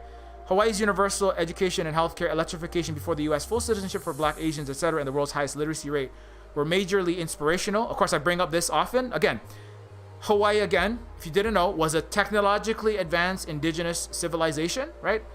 Hawaiians, Americans, and Westerners think that we lived in huts prior to colonization. However, of course, we were deindustrialized. Very important point when we're speaking of, this goes back into land back. This is where like the internal differences, right, between the IEN, not the IEN, and not really differences, just like what is required from god damn it, the Indigenous Environment Network. Let me just search for it. Am I spelling this properly? There it is. I don't know why I didn't call. Anyways, so, you know, industrialization. Because somebody said, well, Native Hawaiians are better off without industry. Some white person, some white colonizer came in benefiting from centuries of industrialization, right? Said Hawaiians are better off deindustrialized. You know, industrialization wasn't good for them because they couldn't like frolic in their grass skirts, practice the hula, and be like close to the earth, noble savages. Basically, what they were saying, right? And they were so much better off without industrialization. And this is a very important but complex point that we're gonna probably end up talking. I would argue this is more an inter-indigenous conversation, but it's going to be difficult to just keep it that way. That's why I said in this stream, right? Because what a lot of people are fighting for is the rolling back of fossil fuels and industrial energy production utilizing tar sand, fossil fuel, coal, pipeline in particular, and there is a overlap between, of course, fights to protect ecology and climate change, which are, of course, necessary and valid, with indigenous actions that are about they do involve protecting ecology, as that's important values for indigenous peoples, including Native Hawaiians, right? However, there is a whole nother level of indigenous sovereignty and indigenous self-determination and undoing colonization itself, right? Which predates and it utilizes and it intersects with ecological fights and struggle, right? However, I would argue that, like, actually, in fact, what is more important ultimately, you know, than specifically whether the pipeline is built or not, right? What's important, you know, and it is important that we build less pipelines. Certainly, we get off of the, you know, addiction and usage of the most damaging forms of energy like fossil fuel, coal, etc. While that's important, you know, and it has to be, you know, you have to also remember that it can only be done as fast as it possibly can. Like, we have to push for it to go, and it's a very difficult point to communicate, but we have to push for it to happen as fast as possible to move towards renewable energy. However, as we're discovering, as Europe has discovered suddenly running out of energy, right? And, you know, Europeans saying, well, we have all this renewable. Well, in fact, Europe has less than 20% of its energy coming from renewable sources. Suddenly, you're having blackouts, power's going out, factories are going down, and the Europeans and Americans and even Chinese are going, oh my goodness. The Chinese said no more. The Chinese went radically to the renewable direction, right? When Chinese pledged to stop any funding for any new coal power plants internationally, right? That's a massive step, and stop financing any construction of any new coal, which is very polluting, fossil fuel power plant. And then and you know, and part of, and that, which is a great step, right? It's part of what they want to do to get to carbon neutrality in about 40 years, which is a huge. China is by far excelling any Western country in total fossil fuel to renewable energy ratio, in pioneering and building out actual renewable solar technology and deploying it. They just deployed like a 5.6 million watt kilowatt hour per year generating train station with the most advanced high-speed carbon reducing energy reducing high speed mass transit on Earth, right? The China is, but it beats any European trains in total time it takes, in total advancement, hands down. Europe is not even close to where China is. But even the Chinese still require huge amounts of fossil fuel to continue to produce what they're producing now. So as do, and they're producing things for the rest of the planet. So that's a whole nother can of worms. But anyway, I don't want to get too far into these weeds. But importantly, in order to provide for the material needs of people on Earth, at present we don't have the capacity to flip to 100% renewable technology like instantaneously. That's what you know. Unless you want to go black in America, you want to have a total blackouts, and you have no electricity, and you want to stop Twitch streaming, and no, you're not gonna play any New World or Call of Colonialism, and you want to have like no food because suddenly all the tractors and the transport that still don't yet run on renewable technology. I mean, again, I want to separate from like as fast as humanly possible, as fast as indigenous civilizationally possible, because China is going to do all these advancements. Don't fucking pretend yourself. The West is a failure. As fast as China and our global East and group of friends, actual civilizations that are actually moving towards renewable technology, with the help maybe of some Europeans, we should get that can stop lying about China and get to the Belt and Road Initiative. As quickly as possible, we should move towards renewable technology. However, it is not possible in 2021 to be 100% renewable, or even 50. You know, it's not. You know, even if all of the subsidies are out of the way, which it would be a huge help, and it would benefit to have them all out of the way. It's not feasible, right? And that's what the sudden part of the supply shortages and the electrical blackout is. Oh my goodness, we can't actually make and produce all the things because Europe and America don't produce anything, basically, barely anything. Germany can't produce anything without French and Spanish inputs, and which it can't get. So Germany cannot even. Everyone's biggest trading partner is China, right? So, you know, basically, virtually almost everyone on Earth. By extension, they can't produce everything that everyone else needs, including parts for BMW and Volvo cars, which Germany can't produce without China. Germany recently said we can't even produce, even if we were to try to source from France, Austria, Spain, instead of from China, we can't do it. We can't. They don't make enough for us to source for our own factories. We need China. What I'm saying is, even what little productive capacity the Western colonizer world has, they can't even get their own factories to produce without inputs from China. So, and China can't stop producing a lot of what it produces.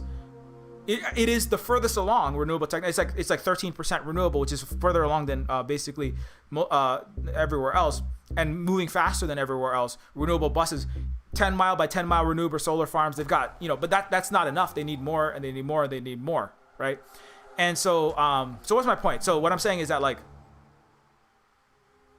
the shared struggle for climate and ecological protection, which we all do want, and the maintenance of, you know, the struggle of the benefits of industrial production, right, which are unequally distributed to the global north, right? 90% of all consumption is in the global north.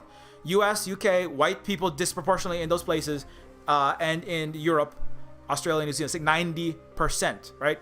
So it's kind of like, you know, if the rich Western colonial collapsing neo-feudal empires would consume a little bit less, like, or maybe a lot less, you know, that would drastically reduce a lot of the climate change. But they insist on, you know, buying a new fucking shirt and clothes every other week. They insist on traveling all over the place, flying around, burning inordinate internal per capita amounts of global energy usage, right?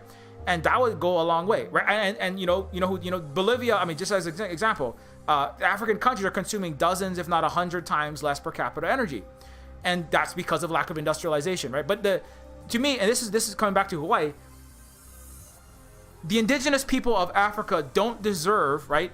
The 90% of people of Niger who don't have access to any electrical grid, like they don't have electrical wires to get electricity. 90%. Like much of hundreds of millions of people in Africa, they do not. The people of Africa of Central South America, indigenous people who have boil water advisories, people in Afghanistan, indigenous Asians of Afghanistan. Remember, you don't care about indigenous people if you are not standing against your empire and your military that is murdering indigenous Asians in Afghanistan by the 100,000, millions, multiple millions if you had Iraq, Afghanistan, Syria. You don't care about indigenous people. You're a liar, in fact. You're a liar. You only care about the ones that are your pet wax Indian, feel good today settler colonizer white person while you keep benefiting from white settler colonization. To tell an indigenous Afghanistan person who once had electricity similar to Hawaii, who once had and was advancing socially and politically as Hawaii, to tell them they need to not have electricity, to tell an African you need to not have electricity when you have full electricity in Spain and in France and in UK and in US and in Europe, that is disingenuous, that is anti-indigenous, that is settler colonial, that is nonsense. And you should live in the dark. If anything, you've lived with electric lights fully powered for over a century. You can go a decade or two. If anybody needs to go without electricity, it should be every European, every white American, and every Canadian and Australian. You can take no electricity if anyone is going to take it. You take no electricity. You take no Hawaii vacation trips that burn as much carbon as an entire American Hummer driving, gas guzzling energy consumption. You stop consuming, rich white settlers and Euro colonizers, for a year, 2, 10. Don't ask the Afghanistan people to not industrialize. You can't ask the people of Bolivia to stop building lithium plants that are using their own indigenous resources. They also have fossil fuel, by the way. The Bolivian, and here's something that I'm going to speak to indigenous peoples from South America. And like the Bolivian people consume 91 terawatt hours, right? The US consumes 600 plus on a per capita basis if you were compare apples to apples. Bolivia has 7.6% renewable production, which is good. However, 93% of Bolivia's production to power their industrialization is fossil fuel, right? Bolivia exports the majority of its energy, right? It has the world's largest lithium power plants in the world. It has the world's largest lithium deposits, or near the top. I don't know where it is right now, but it's near the top of, if not the top, just based on new geological and seismic surveys, the top lithium reserves, which are required for a lot of renewable technology, electric batteries. Elon, we will coup whoever we want. Musk was working with Germany, as I often bring up, to extract 97% of Bolivia's lithium's revenue to give it to German middle-class white men working in the German factories, and other people, but the people of Muslim, Asian, or African descent in Germany are horribly maltreated, and other people are also maltreated, and Germany doesn't want to deal with that because Germany hasn't dealt with its own internal damage that it's done as a colonial process to Namibia, who it backed the genocide of. And why is 80% of all the home and land resources in Namibia owned by German middle class or upper middle class or rich? Why is that, Germany? And Namibia said this to Germany, and Namibia said this to China. They said, we don't want your $1 billion, I'm sorry, fucking underhanded loan for further deindustrialize us. Namibia is working with China to industrialize.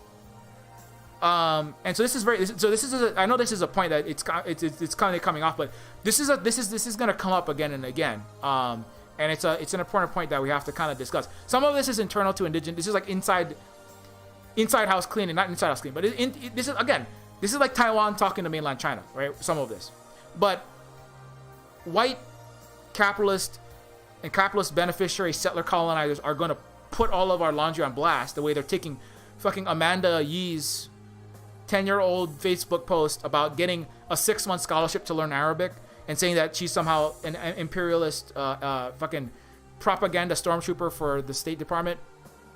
So they're gonna put us all on blast anyway. So I'm gonna get in front of this a little bit. Energy consumption of Bolivia, very important. Can itself be provided it can itself completely with self-produced energy. All electric producing facilities in Bolivia, which is, again, I bring up Bolivia. Why? Because Bolivia has a successful indigenous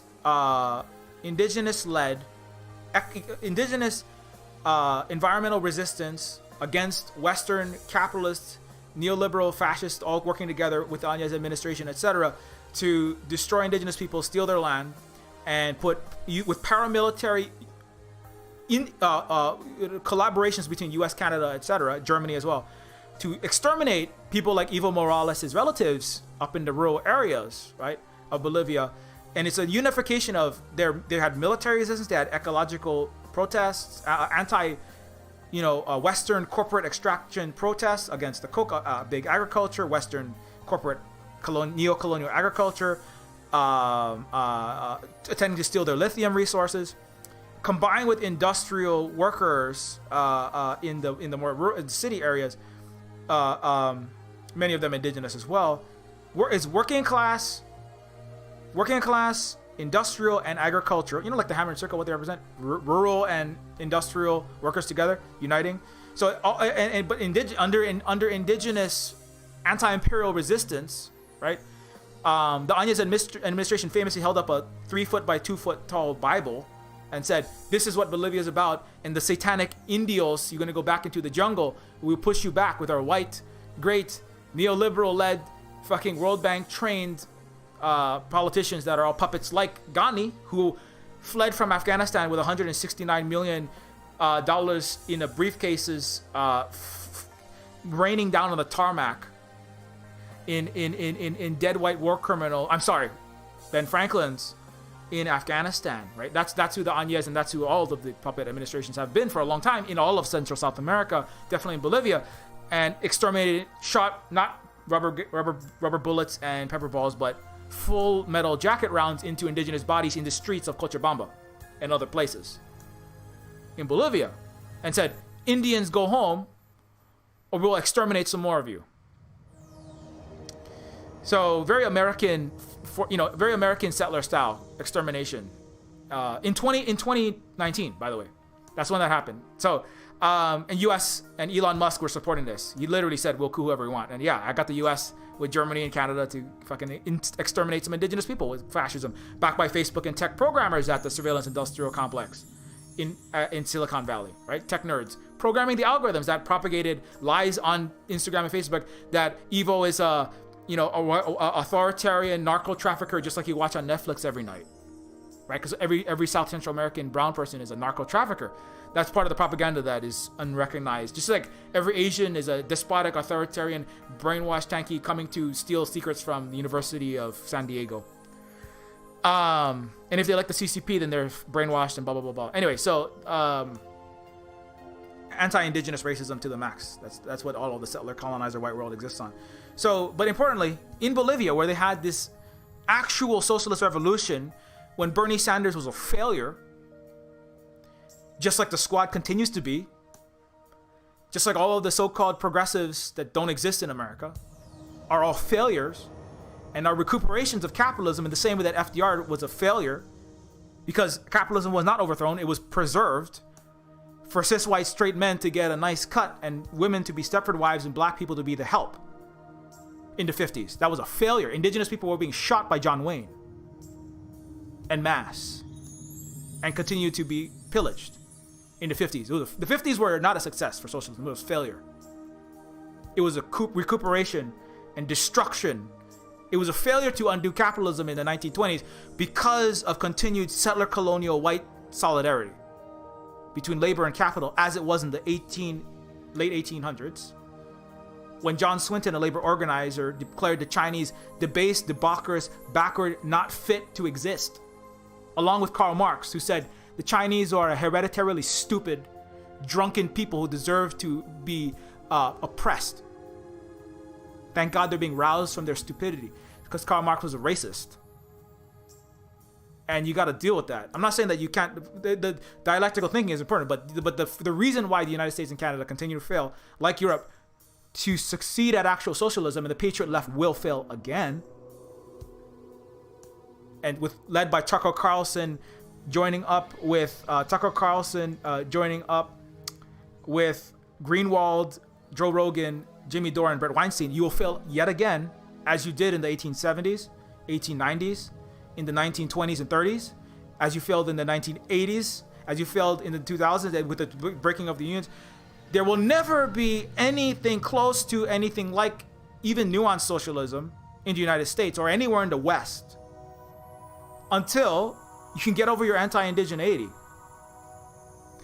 And under that, I group anti-blackness, because there are indigenous people of Africa, anti-indigenous people of Turtle Island, like anti-land backness, until you can get over your anti-Asianness and your Uyghur genocide based on Nazi Adrian Zen stories that you continue to spout from left, right, and center, even though it's game over for that, based on your empire's ruling classes, Death Star's leaders over foreign policy are like, okay, we're over that now. But people are still like anarchists and leftists, the shitty Western, a lot of them are online, but some of them are not. Some of them are offline. They're in the real world, calling themselves the Patriot Left, led by Tucker Carlson, right? And it's a fusion of the most reactionary John Swinton descendants who failed to interrogate their anti-Asian, anti-Indigenous Turtle Islander, and anti-Indigenous African, and anti-Indigenous Pacific Islander racism, that they will fail again. And that's why Bolivia is a success and you're a failure. Because they are anti-imperialist, they're anti-colonialist, and they're ultimately anti-racist. And but within their successes of bringing huge millions of people to educational attainment for the first time in a country that was hugely illiterate, huge improvements in healthcare, huge improvements in going to universities, huge improvements in roads and basic infrastructure, electricity access, right? That's industrialization. Very important. Indigeneity and deindustrialization. Indigeneity and primitive frolicking in some kind of idyllic woods. It's a very damaging, false idea perpetuated by Western barbarian colonizer thieves like US, France, UK, etc.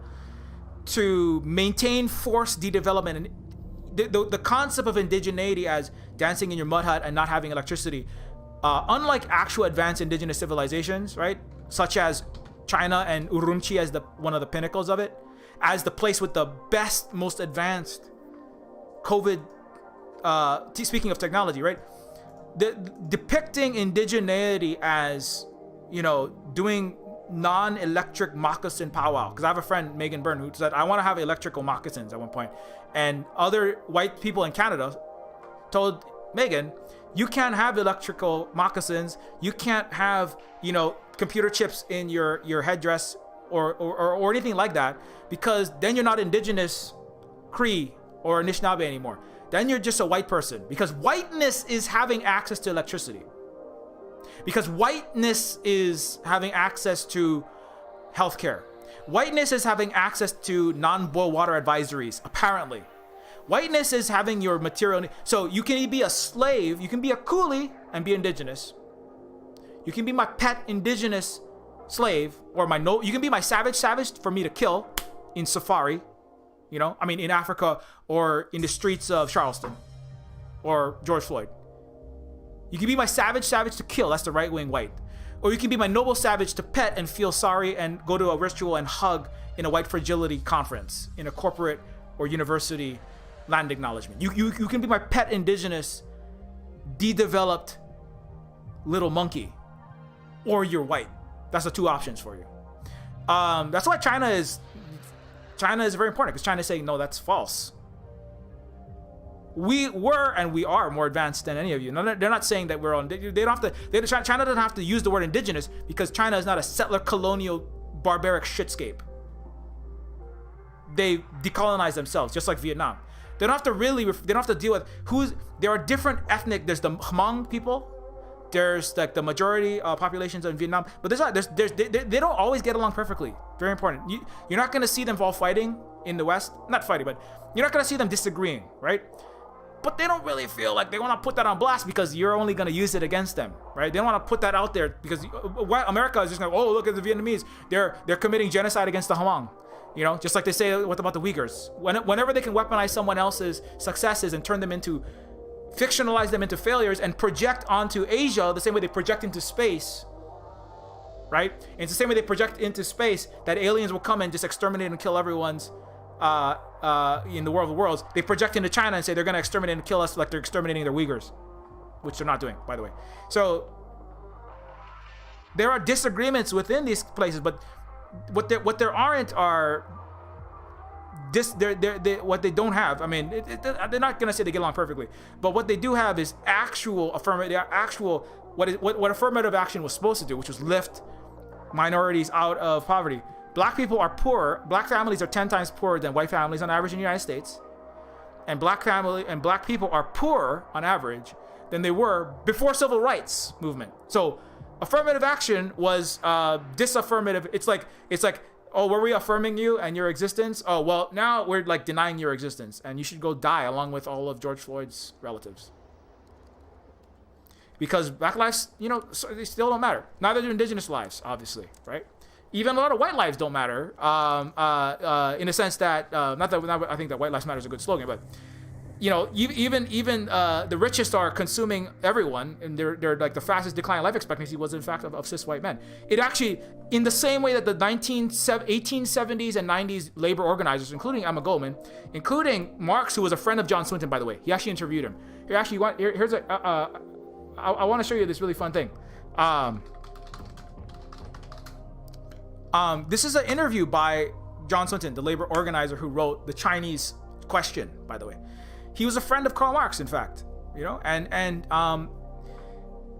he failed to get socialism, in part, it's not a guarantee that you're going to succeed just because you have full solidarity with other people of different nationalities and skin colors and women, right?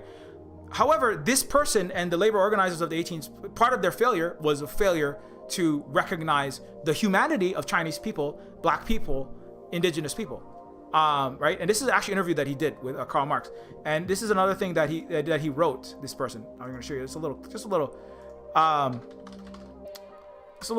clip of that. Where is that?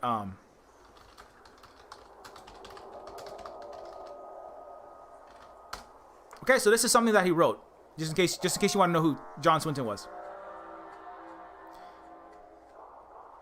This is what he wrote. China, the deepest dividing line between men is that of race. Deeper than politics or religion, deeper than the contemporary differences of laws or manners, are the depths of differences of race. Again, this is a labor organizer in New York. He interviewed Karl Marx, friend of Karl Marx, was organizing labor in the late 1800s in New York. He wrote for the New York, he wrote articles for the New Yorker. He actually tried to educate some slaves at one point. Didn't care enough about black people ultimately to fight fully for full black liberation. It was just that slavery was a little too costly for his white profit and his white benefits, which he argues for in this article. So this is a labor organizer from the 1800s. The interviewer of Karl Marx. The deepest dividing line between men is that of race. Deeper than politics or religion, deeper than the contemporary differences of laws or manners, are the depths and differences of race. It enters the elements of the blood, establishes itself in the forms of the bones, expresses itself through the material and the size of the brain. It is related to the last results of existence, experience, and action. It is at once the beginning it is the beginning of history and the summing up of history. More important than capital, more important than capitalism, more important than economic differences are the differences of race. Labor organizer. Leader in this movement, friend of Karl Marx. We, the people of the United States, are white European race of Japhetic stock, from which have sprung Germanic, Celtic, and Latin varieties, all immediately related to each other by historical terms, all growing side by side for thousands of years, all developing a progressive civilization through the changes of time. We have in the South an African race, in the West an Indian race, but the life, genius, and the power of the American Republic is the European race, which has been overspreading it during the last 2 centuries. Again, labor organizer. Friend of Karl Marx. Neither the N-word nor the Aboriginal element has to any appreciable extent affected the blood or the characteristics of the dominant American people. All that here exists is owing to this white race. It is the work of this race, which is the best based, best built, strongest soundness, and most dominant and predominant, the most aggressive and progressive race in the world. Its forms of civilization, government, polity, social life, and morality are here established. We have hoped permanently in the United States. In settler colonial United States, we hope permanently to bring civilization. This is what this person is saying. With this race under these conditions, the Republic has grown great in all its powers, forces, and splendors of the modern civilization. There is reason to dread the result of the infusion and transfusion of the Chinese, Mongolian, or yellow race with the white American race. The Mongolian blood is depraved and debased blood. Again, this is the words of John Swinton, labor organizer from the 1800s, leader of the Union movement, a important leader, writer, educator, and orator, along with Horace Greeley, who was Marx's boss, who said very similar things. The Mongolian type of humanity is an inferior type, inferior in organic structure, in vital force or physical energy, in constitutional development and condition of development. On this point, all anthropologists and ethnologists are agreed. This you can read it yourself, and you'll feel like throwing up, as I always do whenever I read this. But this is why. This is a very important part. Speaking of the differences of capitalism, right? This is somebody who was for the working class of the United States. Right? Very important. He understood the differences and the required the pushing for the interests and the struggle of the working class against capital. Right? But this is what his solution was. The purpose and object of introducing the Chinese race to America is to secure cheap labor for American factories, workshops, and households, for railroad building, bridge building, numerous other works, public and private. Again, the Chinese built much of your West and some of your East. The wealth of Harvard, Yale, Princeton, and the greatest fortunes, Astor, Forbes, Delano Roosevelt, were built on the backs of broken Chinese bodies and stolen silk and tea from China itself. And the West, Canada, the rail for Mr. Vanderbilt, Mr. Carnegie, and all of your Gilded Age barons were built with Chinese labor. Cheap labor, as is correctly pointed out. However, the difference is, what is the solution, right? There is opportunity for an incalculable amount of labor in this country that China can furnish an unlimited supply of laborers. As said, China is at once the cheapest and most available and the most effective. Chinese, they work patiently, obediently during 12 or 16 hours for a pittance less than 1/10 of what would be demanded by the white American. In competition of this kind, the Chinaman would still have an advantage. He could afford to cut in half the price at which he had been previously hired. He could do this, and he could still be 3 times better off than when he's in his country. He can do it. His conditions in life and labor are different. It may not be literally true that the Chinaman, but why are the conditions of life and labor in China that way? Because of colonization, which we're not going to talk about. Neither does Karl Marx. Doesn't want to really address that. It may not be literally true that the Chinaman finds daily life in rats, in which he entraps during the nighttime, but it is certain that he maintains the battle of existence by a strategy which Americans would not be easily induced to practice. Okay, but anyways, what he says is that ultimately, on industrial grounds, it's important and impressive, as with I object to the influx of Chinese to America. Now, importantly, the difference, the correct analysis, which is Chinese are being maltreated. They're being forced to eat rats, right? They are being harmed by colonization, right? They are being maltreated in the United States. They're being mass lynched, right? They're being exterminated. Well, he doesn't say that, but that's what's happening. And he disavows it at the end, just like right-wing, I disavow the Christchurch shooter, just like PewDiePie and all these other right-wing and Gamergate and Tucker Carlson and Trump supporters, and Richard Spencer. I disavow. They say all this gross stuff about the debased blood of Chinese, and then at the very end, he disavows it right here. This is where he disavows it. So that the strategy of the right wing of the United States this is not new. Bannon's strategy is not new. He says at the end, I have no animosity against the Chinese race, right? The Chinese blood is debased, despicable, broken, backward. He goes on to say even worse things than I even read, right? And then he says at the end, I have no animosity against the Chinese race. As children of God, I entertain the most amiable feelings toward them. I would defend them against any wrong, under all circumstances, right? We must not, in no case, permit anything of the kind, right? We must not permit any wrongdoing against the Chinese. So he's like, I disavow, after saying all these most disgusting, despicable things about them, right? And importantly, the solution to dealing with economic, industrial, worker struggles is not to unionize with the Chinese. It's not to have solidarity with blacks. Blacks were being removed from labor unions in the North, in the so-called less racist, progressive Yankee world, against the very racist South, right? That we read about in history books. Blacks were excluded from unions. Chinese are being excluded. Chinese are being exterminated. And his solution is not organize with people of different nationalities and races and have racial equality. His solution is ban them, exterminate them, slaughter them. That's the labor unionizers. That's the National Socialist Party of Germany. That's the patriot left. It can be a little black, but you have to be there for America. And they're mostly white people showing up talking about indigenous people's issues and saying class, class, class, class, class. Oh, okay. So if some people got exterminated by the police, indigenous people are literally being killed and thrown off their land, missing and murdered indigenous women. Okay, but who cares? Who cares? Shut up. Shut up. You know what matters? Class. America is going to fail. Canada is going to fail. Europe is going to fail catastrophically. And I hope that as many people can get on the right side of this, and actually support, for the first time in the existence of the so-called the Western left, actual leftism, because Marx himself never achieved it. I feel like if Marx could come back and analyze properly contradictions, secondary contradictions on top of capitalism, he would say, my goodness, the successes are in China, Vietnam, places that have actual full radical anti-imperial solidarity that don't denigrate people based on actual race and understand and negate these contradictions. Which, admittedly, there are worse contradictions and worse damage to undo in a place that's founded on racism, like America. China is not founded on racism. Vietnam is not founded on racism.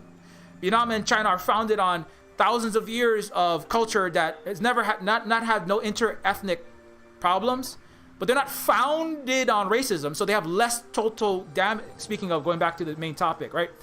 That what I just read, that is part of the damage. That is part of the injury, individually and collectively, societally, and self-injury. When you traumatize someone, when you lynch that Chinese person in New York City or in Colorado because they're taking your job as a white working class bricklayer, right? When you lynch that Chinese person, you lynch yourself. You lynch, not physically, but you traumatize yourself, because now you are that which founds whatever you say you are on the death and destruction of other people. You are that which is founded on murder and blood. And you reiterate the fountain of Black, Asian, Turtle Island, and Pacific Islander blood that America is based on. This fountain of trauma. You reiterate your ancestors' might makes right, Western barbarism, unhealed Roman trauma that echoes through Euro-feudalism, Euro-colonization, Euro-racism, Euro-British Empire, French Empire, Spanish, Protestant killing Catholic, Huguenots being just annihilated by Catholic Louis XIV, Sun King, Dragon Age. And then in settler colonial America, you reiterate the fountain of trauma from which all Westernism is built. Every time, and as you continue with your patriot left, reiterating as your ancestors, Mr. Swinton, your ancestral leftist, Marxist like Mr. Swinton, you reiterate the fountain of blood. Looking at Luna Oi's in the eye and saying, shut the fuck up, Vietnamese woman, making a bunch of racist, anti-Asian, misogynistic jokes, right? With your leftists, right?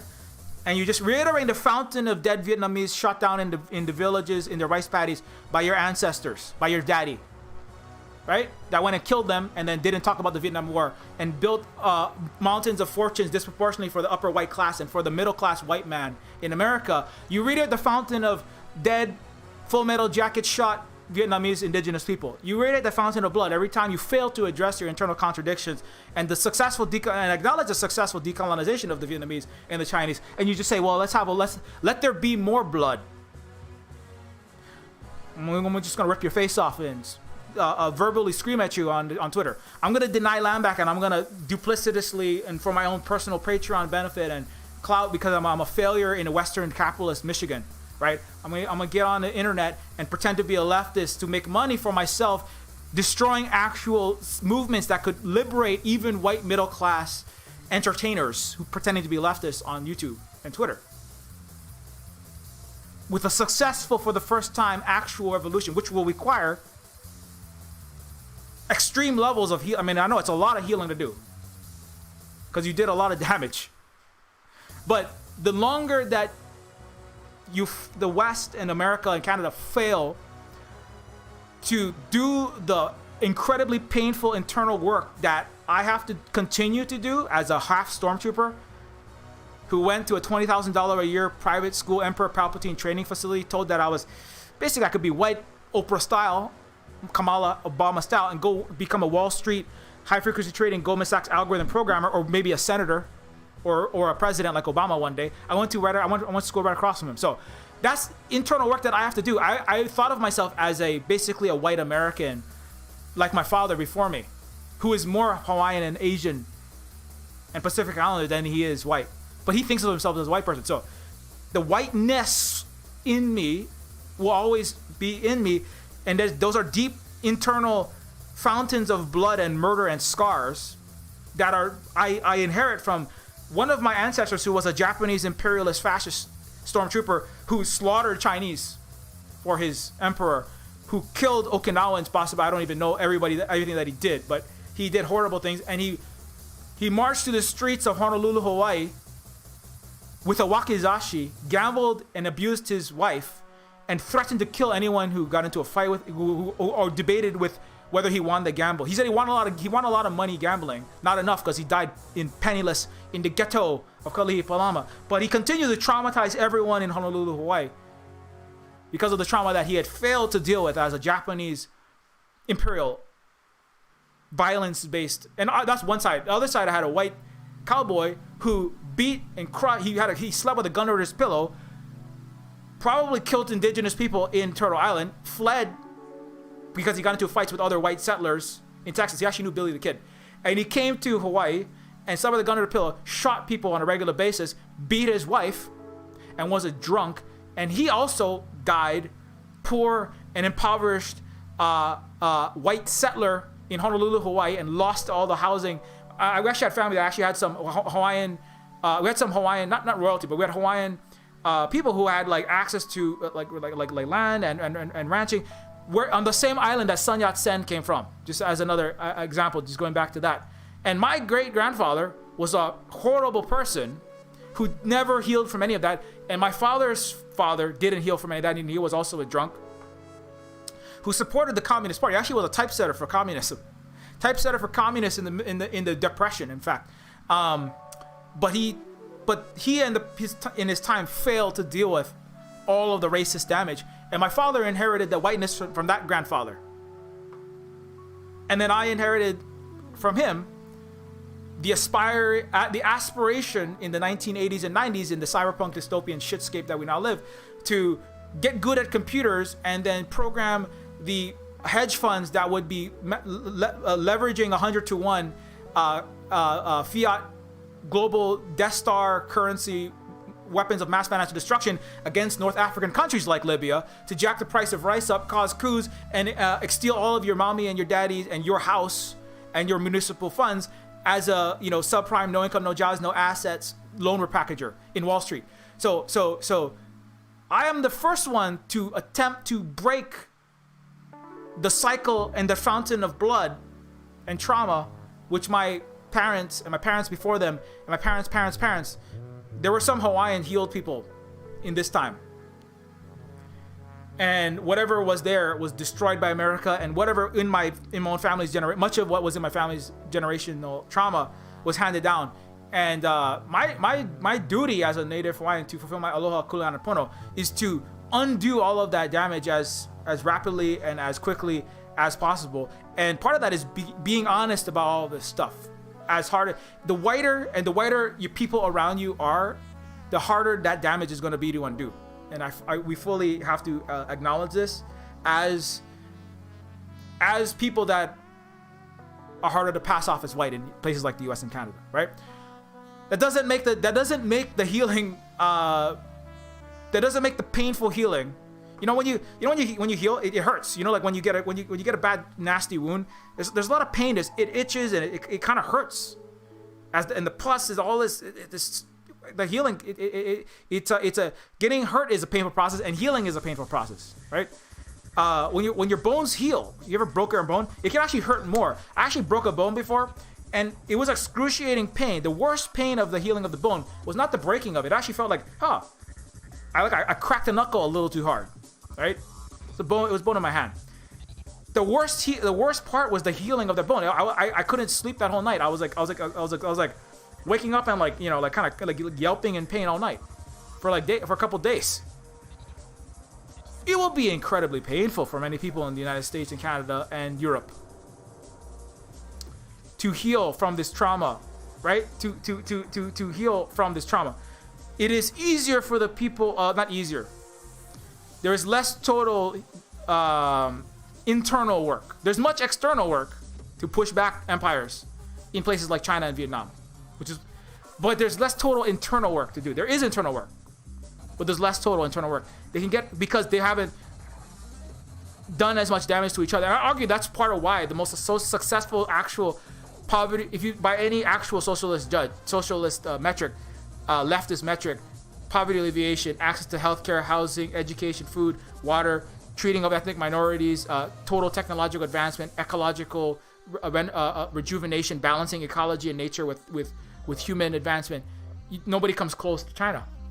Ultimately, in the total success, 1.4 billion people's poverty alleviated. You add up every success that the West has ever had, it's actually net negative, because all of their middle class advancements and there is based on the pillaging and de-development and stealing of billions of people. There's never really been any success in the West, period. You know, there's been like 10% of people advancing in America having air conditioner, and Europeans having electricity and riding their bikes and having a nice train here and there, and having some cathedrals and some jet planes and shopping malls, and then 90% plus of the earth going into hell. So that's actually a net loss for humanity. The colonial period, you know. So anyways, any way that you judge it, the places that have, I think that that's a speculation. I don't know that that's true. That's correct. You know, it could be just because the Chinese read Marx a lot better than Westerners who have no reading comprehension. Like 54% of Americans can't read at a junior high level. I don't know. Maybe that's why. But I think that part of it has to do with the total, as one of our Vietnamese comrades has said, you know, the total amount of there's a very interesting comment that somebody made. It was a Vietnamese person that pointed out that Luna also pointed out that Ho Chi Minh, in fact, went to France, right? So Ho Chi Minh himself, right, went to France, spent years in France writing articles to get the French to care about the Vietnamese in the colonies. But ultimately, he spent years, okay? Uncle Ho, you know? Uncle Ho spent years in a successful anti-imperialist resistor of U.S. empire that currently has 40 times less malnutrition deaths than the United States, right? Ho Chi Minh's Vietnam, that has 40 times less malnutrition deaths, 1,000 times less per capita homelessness than California, that has magnitudes less COVID-19. They dealt with Delta variant even without the access to even a fraction of America's vaccines. They've wiped Delta out, which is a horrifically difficult task, harder than the initial Alpha COVID-19 variant. And in successful socialist Vietnam, that has better food. I mean, what do you want, right? Do you want material conditions to improve? What do you pretend like you care about as what do you call your Marxist, Leninist, leftist, socialist, anarchist? What is it that you actually want to achieve, right? Vietnam has achieved everything across any metric, despite multiple imperialist invasions, bombing their country in the Stone Age. They have achieved it, right? They have better healthcare, housing, food, education, COVID-19, lack of threat of fascism, internal racism, strife, prison industrial complex, none. 5 people were shot in 2019 in Vietnam.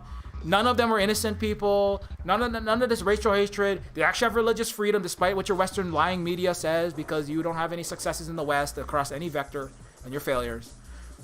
But part of the Vietnamese successes, right, it's really important, right? Ho Chi Minh and that failure, right, to bring the French, as Richard Wolff correctly points out, the French do have a little more radical, liberté, égalité, fraternité, because some billionaire / king blood ran through the streets at a couple points, Not to say that doesn't say we don't want to, no violence or any kind of attacks. That would be illegal under the violation of terms of service. But, there were some mass resistances against monarchies and feudalism in France. And they have still they have more recognition of socialism, Marxism, a working class struggle. At least they know some of this history. They don't know enough, because 75% of France thinks that America won World War II, which is lies. It's actually Asian communists that did the vast majority of the actual fucking fighting. And Hitler had a picture of Henry Ford on his wall, and Henry Ford successfully sued the United States government for bombing his Nazi plane manufacturing, Nazi tank manufacturing. Speaking of tankies, America's the tanky. Nazi gun manufacturing plants and bullet farming that Mr. American Ford did. He sued America and won for billions of dollars of damages for bombing Ford Nazi manufacturing facilities. Anyway, so France has better education, but still ahistorical and not enough, right? And you know what Uncle Ho tried to do, right? What Uncle Ho went to France as a member of a successful indigenous civilization. He tried to go to the stormtrooper colonizer civilization and say, "Hey, will you join with us, right? Will you join with us in collective social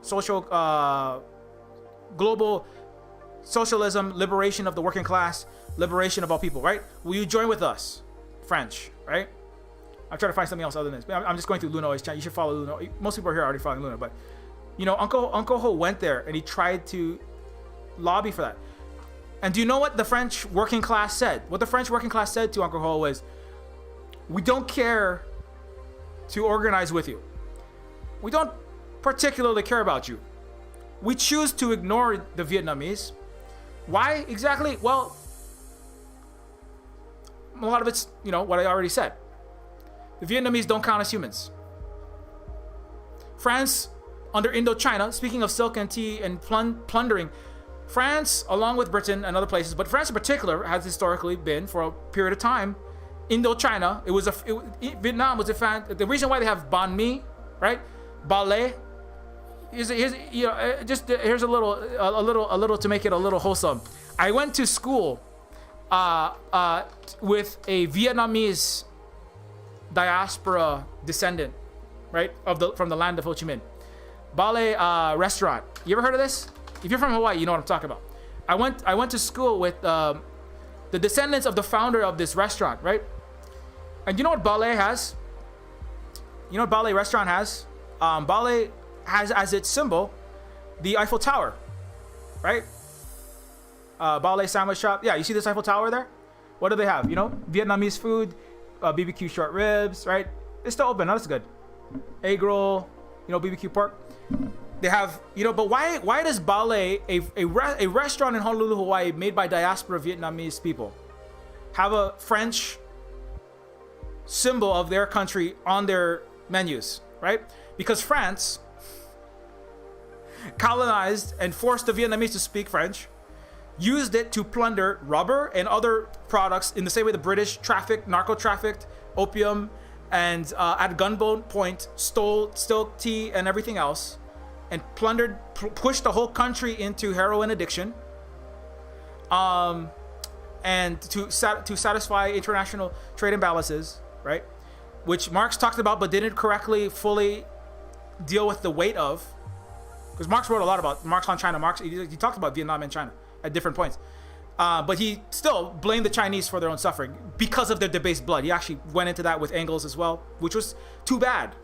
It's too bad that he couldn't get over that, because you know you might have had a more successful revolution in your time if you had gotten past the racism with Engels, who said the Tartarification was part of the failure.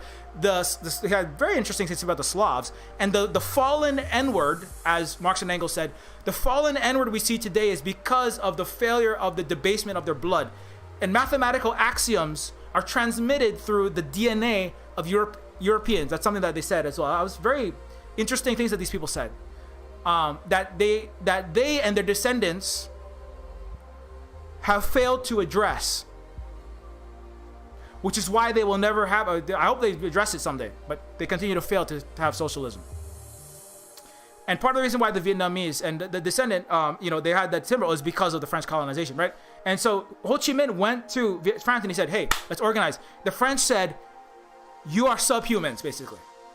You are debased blood, and we would not want to pollute our great European, Franco-Germanic Another thing that Marx said, the fusion of the vitality of Germanic, Celtic, and Aryan blood fusing together is what gives rise to the great vitality and spirit and entrepreneurial productive capacity of the American.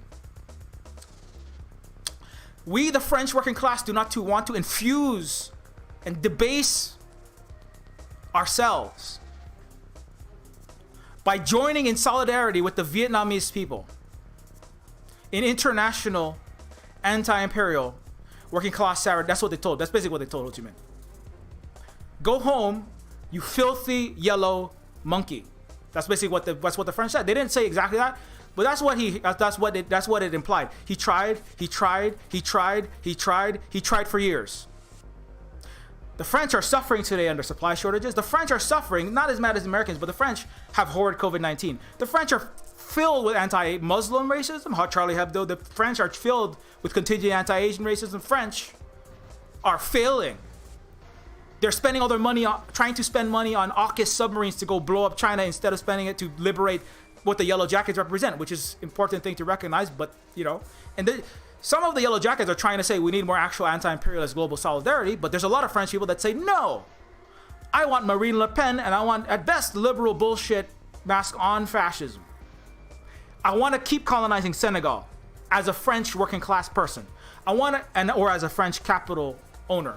I am a professional shopper at Pigalle, and I want to maintain Rwanda as a colony. I want 90% of the electricity. I want 30%. I want all of the uranium deposits in Niger as a French working class person to continue to come out of Niger. And I want it to go straight into my electric lights in my flat in downtown Paris. I want it to go into my car. I want it to light the headset in my French Call of Duty gaming Twitch platform. I want that. I want that more than I want international actual socialism. Because I'm a non-healed Franco descendant of the Holy Roman French Catholic Sun King Empire. Fuck black and Asian people. I want 9. And that's why the French, like the German, like Marxist Germany, like America, like Canada, like the UK, like Australia, will fail. They will continue to fail to build actual socialism, which is not perfect, but socialism from the commanding heights, etc., Leninist, depending on how you want to, actually on the path, not fully healed, but in the process of recognizing from the highest heights of their society these damages and fighting against global, international empire, capitalism, racism, colonialism with China, with the group of friends, with Cuba. Bolivia is more complicated, but they're very far along that process, right? Unlike France. Progress is, for Greece, the progress is recognizing, and we want to work with the Belt and Road. There's still damage there, but Greece has suffered greatly under the EU, and that not doing so good under Western actual barbarism and imperialism makes it. There's less, I shouldn't say there's no healing internally for Greece to do, and there's no colonial damage. That's not true. That's not true of any country. That's not true of the native Hawaiians. Internally, we have our own inter-island and Hawaiians who sold themselves out to the empires that occupied us, like the U.S. We have much to do internally, but again, the more historical damage your stormtroopers have done, the more you continue to do. The more you benefit from that, the French people benefit from the continued destruction of Africa and denial of the Vietnamese of their harm and solidarity. Americans have actually a lot less to gain. Americans are fucking losing relative to the French. Europe still has some sock them colonial beneficiaries. America is not doing too good. America's life expectancy is, but also life expectancy is falling below Cuba. You should really get on board this by now. But that's the incredible level of the racism of America. They're so racist. White Americans would rather live 10 times worse off than Vietnamese, right? More homeless, like by 1,000-fold than the Vietnamese, right? More underhoused with worse healthcare than the Vietnamese, right? They'd rather live 10 times worse materially than the Vietnamese, rather than address their anti-blackness, their racism, their anti-indigeneity, and their anti-Asianness. because the capitalists will weaponize this continuously. The capitalists are laughing to the bank. They're like, oh yeah, go, you go, Patriot Left, put that American flag in Vietnamese faces and scream at them that it's good. Actually, you go. I mean, if I chose to become a Goldman Sachs high frequency trading algorithm programmer, currently using collateralized destroyed New York commercial real estate obligations to bankrupt your pension fund and steal all the electricity out of California through PG&E like scams. If I was doing that, I would be celebrating the Patriot fake left, because that means that capitalism is going to have another win for the next, several, years at least in America, and there's no hope of socialism, because there's no hope until you can arrest. I'm like, oh yeah, you suck. The CIA, they all know this. These people are never going to do anything. If you were going to do anything, they would be stopping you from tweeting, like deleting Unistoten, Wet'suwet'en, and Indigenous people's accounts, because they actually know that that's actually a threat, right? Like deleting Black Lives Matter off of Breonna Taylor 3,000 accounts that said hashtag Breonna Taylor, Black Lives Matter were deactivated in Breonna Taylor's trial, because that actually makes a difference. Then the fucking Patriot Left ain't gonna do shit. The fascist Trump and all these clowns, they're just embarrassing, and that's why they have to get rid of those people, because it's mostly because you're not good at doing fascism. Biden is competent at it, like actually exterminating Colombia and getting rid and maintaining the empire. The Trumpian flavor are just laughable and failure. But the successful people who are saying, oh, I don't know about this land back, the people who are competent, like liberal, hiding it and getting masses of white people to join them, that's kind of scary, because they're now turning and they're going, well, maybe the black nationalism means white genocide, and Biden is leading us. So actually, I think it was BP, a black leftist activist, who said, I'm actually much more afraid of what this new Biden, this new merger into the mainstream, that is more, has a possibility of being much more successful than this kind of just running around like a just the incompetent fascism of the Trumpian brand. So anyway, I know it's late, so it's 1:30. So because I gotta come back and stream later on. So so when we talk about indigenous healing, I know this is supposed to be healed indigenous civilization, and you're like, what? The damage that has been done to the indigenous people of Turtle Island, once again, to reiterate, the damage that has been done to the indigenous people of Urumqi. You know who did the damage to the Uyghurs? You know who did the damage to the Uyghurs? You know who did the majority of the damage to the Uyghurs? Let's listen to the people who actually have an education, the 0.1% who have actual information in the Western world, because everyone else is running off of lies, bullshit, propaganda, and science fiction stories, right? Called mainstream media and your history textbooks. Anyways, Rabia Kadir, a Uyghur who was the richest woman in China, married a separatist and got caught leaking government documents to him, is now funded by the US government and is also connected to the effort to send Uyghurs to train with ISIS in hopes of bringing terror back to Xinjiang. Please check World Uyghur Congress. Rabia Kadir officially admitted that she's been working with them. ETIM, who was delisted by Mike Pompeo, CIA former director, now and was then Trump Secretary of State. Uyghur terrorist fighters from Turkey to Idlib, Syria. Who actually did the damage to the Uyghurs that a lot of fake Western leftists, and then centrists and right wing all jump on to dogpile, right? Who don't have an education, right? Who actually hurt them? Let's listen to people who actually know anything, because they work for intelligence agencies.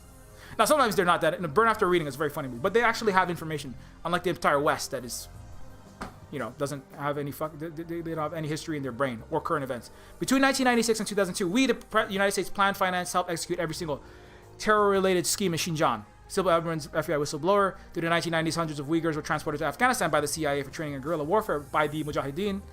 When they returned to Xinjiang, they formed the East Turkestan Islamic movement and came under the expert direction. I can't read. Graham Fuller, CIA super spy, offered this explanation for why. Guiding the evolution of Islam, helping them, Muslims, against our adversaries, worked marvelously well in Afghanistan against the Red Army. The same doctrine can still be used to destabilize the remains of the Russian power, and especially to counter the Chinese influence. So who has to heal? Who has to heal from their trauma and their wrongs to the indigenous people of Xinjiang? Or as the Chinese would accurately denote, not being colonizer, but rather the colonized, a minority nationality. In the same way that the Blackfoot would be a minority nationality in the Federation of Indigenous Peoples of North Turtle Island, or whatever it is going to be one day. because it's not going to be the United States or Canada. I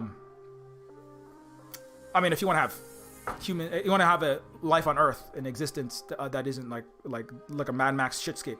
So who has to do who has to undo the damage in the healing? You know who the healing has to be with?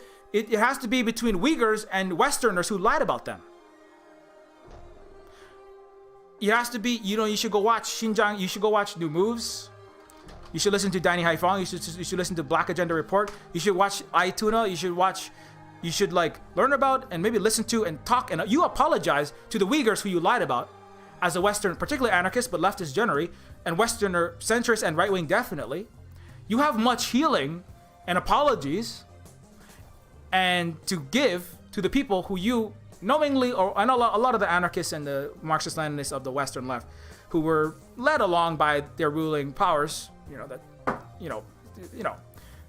I was doing it for the right reasons. Okay, you still did the damage. I accidentally killed you when I was driving. You still have healing to do with the indigenous people of West Asia. And by the way, the Uyghurs are not exclusively in Xinjiang. They're also in East Afghanistan. They're also in Tajikistan. They're in Kyrgyzstan. One of my favorite groups now is Ulitao. They're I believe they have Uyghur influences at minimal, if not Uyghur members, if I'm not mistaken. But they're all from that same region, And you have damage that you have done as a liar and a propagator of lies about Xinjiang that has actually resulted in the death of Uyghur people. You have resulted in the disenfranchisement, as the Gray Zone pointed out.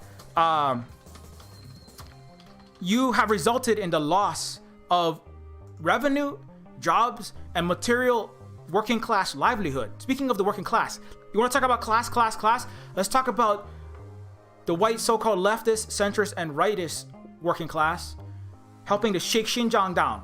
Let's talk about that. Xinjiang shit, U.S. anti-China lobby cashed on forced labor campaign to cost Uyghur workers their jobs. So how about you have healing to do with the working class of the Uyghur population who are very upset. There were like dozens and dozens and dozens of Uyghur. Like I'm a Uyghur. I run a car company. I make solar panels for a living. I have healthcare, housing. I have a good life. Why are you saying I'm in a forced labor camp? Why are you lying about me? Because your lies, your State Department that propagates these through all of its echo chamber and its Wurlitzer jukebox of media, mainstream and social, blue influencer, Instagram, Twitter, Facebook, social media, your nonsense that you have propagated, Westerner, ostensibly to help us. You have cost me my job. You have cost me my cotton that I'm picking, not like a black slave. That's your projection, like you project into space and into China, of your sins against black people. Stop projecting your sins, Democracy Now!, Jacobin, DSA. Stop projecting your sins onto me. You're hurting me. So let's talk about the working class of Xinjiang, whose damage you have to repair. Because I've been trying to, and I include myself because I have thought and said wrong things about China for some time. And cyberpunk is full of these lies. And the organ legging and the dystopian East is part of that. China bad, Asia bad. So, but part of my undoing the damage is trying to tell the truth about my Asian relatives as an Asian and Pacific Islander that I have lied about. So again, I'm not saying you have to do it because like I'm all good and you're bad. No, I have been bad. I've been wrong about China. I've been wrong about Asia. This is part of my own undoing this damage to myself as an Asian. But specifically, every time you have shared a story, you have echoed the State Department lies about forced labor, enforced inserted IUDs, stealing my technology, concentration camp, barbed wire, all this stuff. You, Westerner, you English-speaking stormtrooper, you have participated in the destruction of their lives, in the deaths, in with the bombing the United States has done in the eastern Afghanistan in 2018, by allowing and manufacturing consent for war in this territory, by undoing their livelihoods, by stopping China, with H&M and Western companies on the back of this lie echo chambered by you. You have allowed the boycott, which cost so many jobs, which cost them their livelihoods, right? You have much to make good on, and you have much to heal with that indigenous civilization, who would like to be as industrialized as the native Hawaiians were in the 1800s, who Sun Yat-sen spent his youth in Hawaii, graduated and modeled Sun Yat-sen, in fact, who is celebrated by Xi Jinping and the Chinese people to this day, by Taiwan and by the mainland. They think differently about Chiang Kai-shek and Mao, but Sun Yat-sen, and and this is part of the healing that you have to also do, is with the native Hawaiians, who you might not know about, but now you can start learning about. And when you say Hawaiians are just living with their hula skirt at a subsistence level, like idyllic and prim natives, that's damage you've done to us. We're not that. We were always more technologically advanced, and we were even more technologically advanced in the 1800s. In fact, Sun Yat-sen, the leader of the most successful indigenous advanced socialist civilization on the planet of Earth, modeled the successful China, his ideas for it, on the independent kingdom of Hawaii, of technologically modern, politically independent, actively anti-imperialist China. Under the proposal of socialism was modeled on actual, because you know why? Because Hawaii had socialism before people even understood what socialism really was. With universal health care, 25 years before Otto von Bismarck, right? With Hawaii, this is Sun Yat-sen's family, by the way, in Hawaii, on Maui. You know what? On Maui, along with my family that's on Maui, there was a ranch on Maui where Chinese and Hawaiians mutually didn't damage each other. They didn't harm each other, so they have less healing to do. You know why? They intermarried on Maui, on Oahu. Chinese and Hawaiians working together for the collective benefit. It's called a hui. That's what a hui is. That's why I bring up the word hui, right? And Sun Yat-sen brought that idea to China, and that's why he's still loved in Chinatown. And then guards, police officers, white citizens in Hawaii. White trauma continues in Hawaii. That's what this picture is of, right? That's white people incinerating Hawaiian and Chinese together in Hawaii under illegal occupation. And and so this and also it's important. Electricity is very important. So coming back to that, healed indigenous civilization, which is, I would argue, not fully, but at scale healed, with whatever internal traumas happening in that country. US, so rife with it. Europe, very rife with it. Canada, oh my God, oh my goodness. China, less. Vietnam, less. Bolivia, less. Brazil is complicated. Africa, they suffer a lot. However, like internally, they have less total internal healing to do. South Africa, pretty nasty. But they are moving on the path with the assistance of more healed, advanced indigenous civilizations like China, through electrification, through industrialization, balancing that with ecology, but it requires a certain amount of industrialization to get out from under colonialism. So that's a very important, that's the point I was trying to get. I didn't make it as well as I could have earlier, but the balance of industrialization and getting out from colonial violence and ecological sustainability is a difficult one, but it has to be acknowledged. And Hawaii was on that path. The way that we got to the socialism is through the industrialization, right? And some of that means our carbon footprint probably went up, right? At the same time, we had electric submarines. We invented electric rail and electric submarines. So we were already thinking about possible less ecologically damaging ways to increase the livelihoods and material conditions of people, right? The material conditions of people versus the material requirements of Aina, of the earth, have to be balanced. And Vietnam and China, as places that are leading in this, are showing that path, So, and also, this is the submarine, by the way. So if you didn't know about it, this is Kalakaua, who invented, when Jules Verne was doing 20,000 Leagues Under the Sea, a subaquatic vehicle that was later built and ran. Because guess what? Military advancement, like Chinese diesel submarines that can fire a nuke that can split into 15 to 20 warheads and take out every city in America, are required when you have extremely violent, unhealed stormtroopers showing up, right?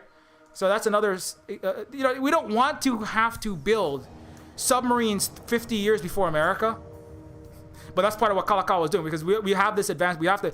Now, Hawaii did not succeed fully at pushing out colonizers for many historical reasons, but not for lack of tech, economic, and socio-political advancement. Okay, Hawaiians also, again, this going back to the trauma between Hawaiian and Chinese. There's not none, there's not none between Asian and Pacific Islanders.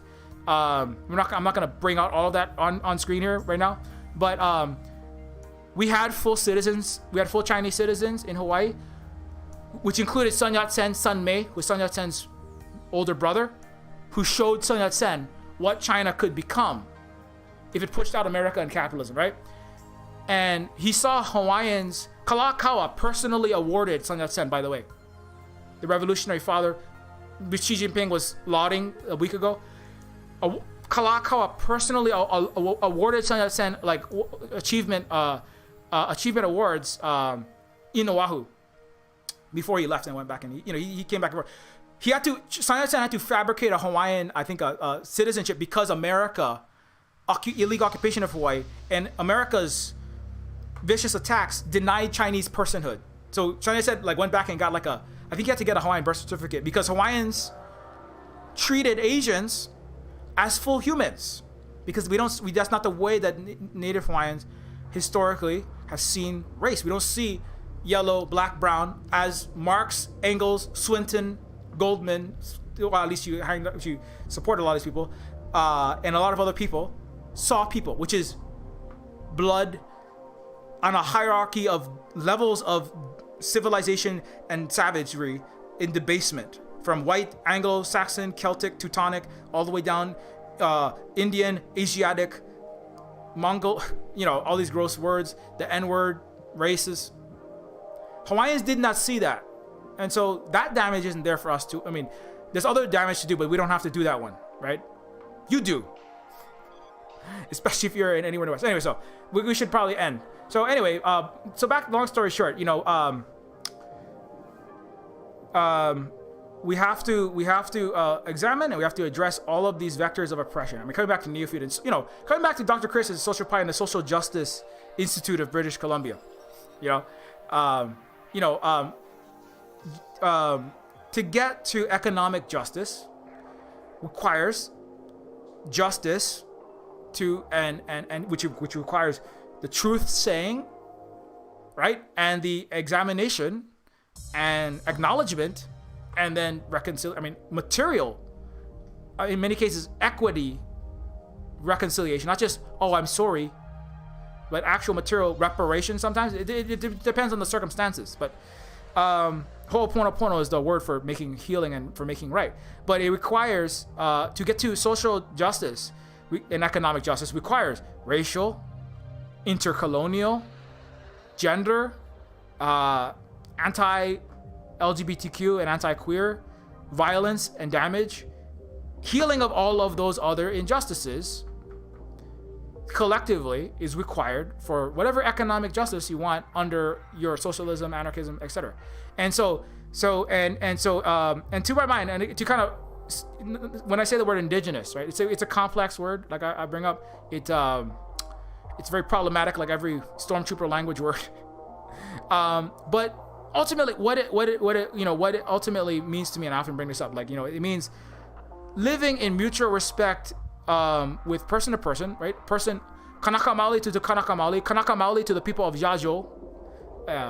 I'm trying to figure out the Chinese word for Asia, and I read Yajo, but I'm not right on everything, so I'm welcome to be corrected on that. So, but because I'm trying to figure out these words that people use for their own peoples, but all of Asia I'm talking about. So from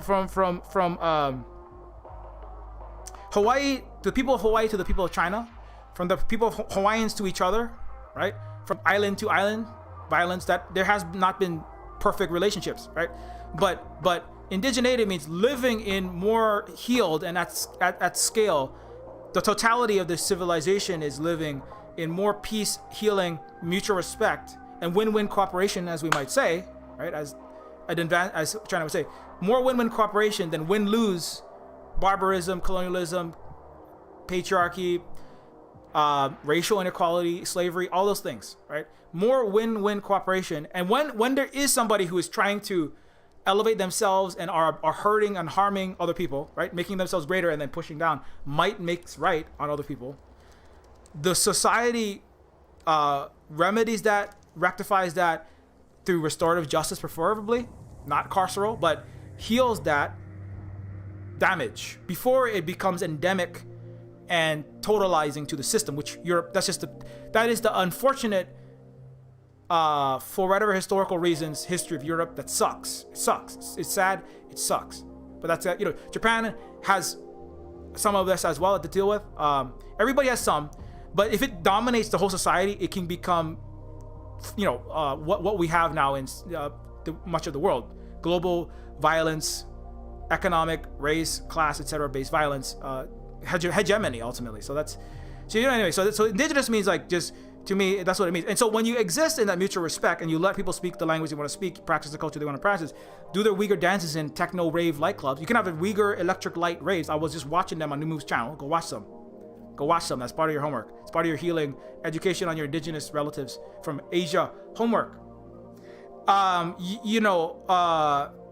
When people allow each other to exist in this way for long periods of time, you can live for thousands of years in peace, as many Turtle Island indigenous peoples did, right? And then over time, it's not that like you can return to indigeneity, like return to Eden. That's not what I'm talking about. But you can exist in a way in which you aren't, because the word indigenous, right, only has meaning against colonization, that which is coming in, invading and taking over and destroying that which was originally there. But if people are existing peacefully, cultures can change and evolve, right? But they are rooted in a history of peaceful change and evolution, not in crushing and replacement of a people. Then you become that which is the imperial stormtrooper colonizer, and then the other people that you have in little reservations are the indigenous, right? So one day there may not be required, as China doesn't require the term indigenous. The Earth may have 1,000 years from now only regional ethnic minorities in global solar, renewable, and cold fusion generation powered advanced indigenous civilizations. Like what's Neofeud 2, that's what that's about. One day we might have that. And there won't be the need for the word indigenous will not exist because there will not be colonizers. Right? And all of the healing, the vast majority from the commanding heights of this planet and other other indigenous galactic Silk Road cooperating in win-win tachyon and faster than light and warp gate traveled cooperation with all the Ewoks and all the Tatooinians not being crushed under violence and empires, right? But win-win cooperating. There will not be a need for the word indigenous because everybody will just be a different nation existing in peace, okay? So anyway, that's a lot of words I said. So I hope that makes some sense because this is a very big topic, I know, and I hope I did it in a way again, and I'm gonna finish up now, but I want to say that finally, this does not mean that white people is bad. That's not what I'm trying to say. Again, it means that there were wrong things said by many people who wanted to do the right thing, historically, and wrong things said and done for whatever reasons, and those things have to be addressed and dealt with, and those mistakes. Marx was very important for many people for the history of the evolution of socialism. So I'm not saying don't read Das Kapital, and that's not what I'm saying. But there were mistakes that were limiting the capacity of the people where Marx's ancestors are from achieving what they said, what Marx and Engels set out to achieve, right? And those things have to be addressed. That's what I'm saying. So anyways, Neofeud. So yeah, and I do this again for the betterment, and I hope that Canada and people in Canada and people in the United States, whatever they are one day, right? Maybe they'll be the United States. Who knows, right? I don't know. I don't think so, but I mean, if everybody is living together racially and economically equal, then I hope for everyone to what I want is for everyone to have a quality of life that is like close to Uyghurs and Vietnamese people in America, because they don't have it right now.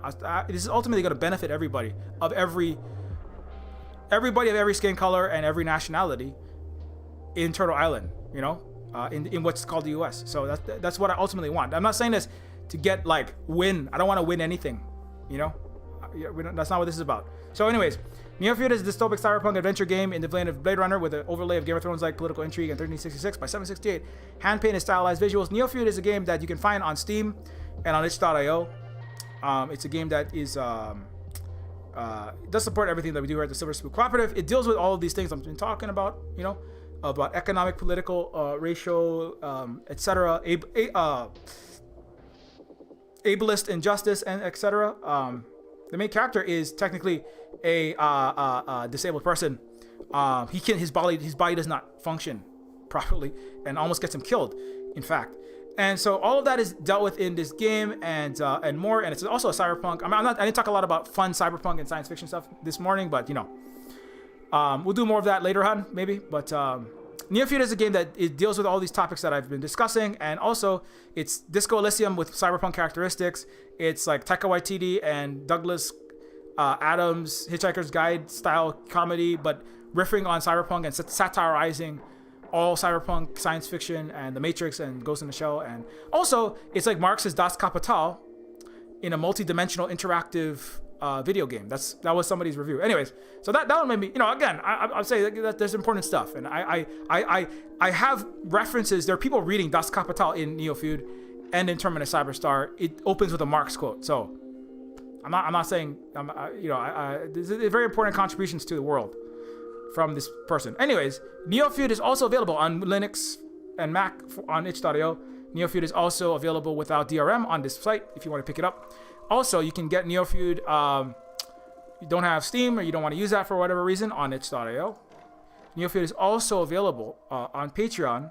It's not available on Patreon. Neofeud is, you can support us on Patreon in an ongoing way through the Silver Spook Patreon.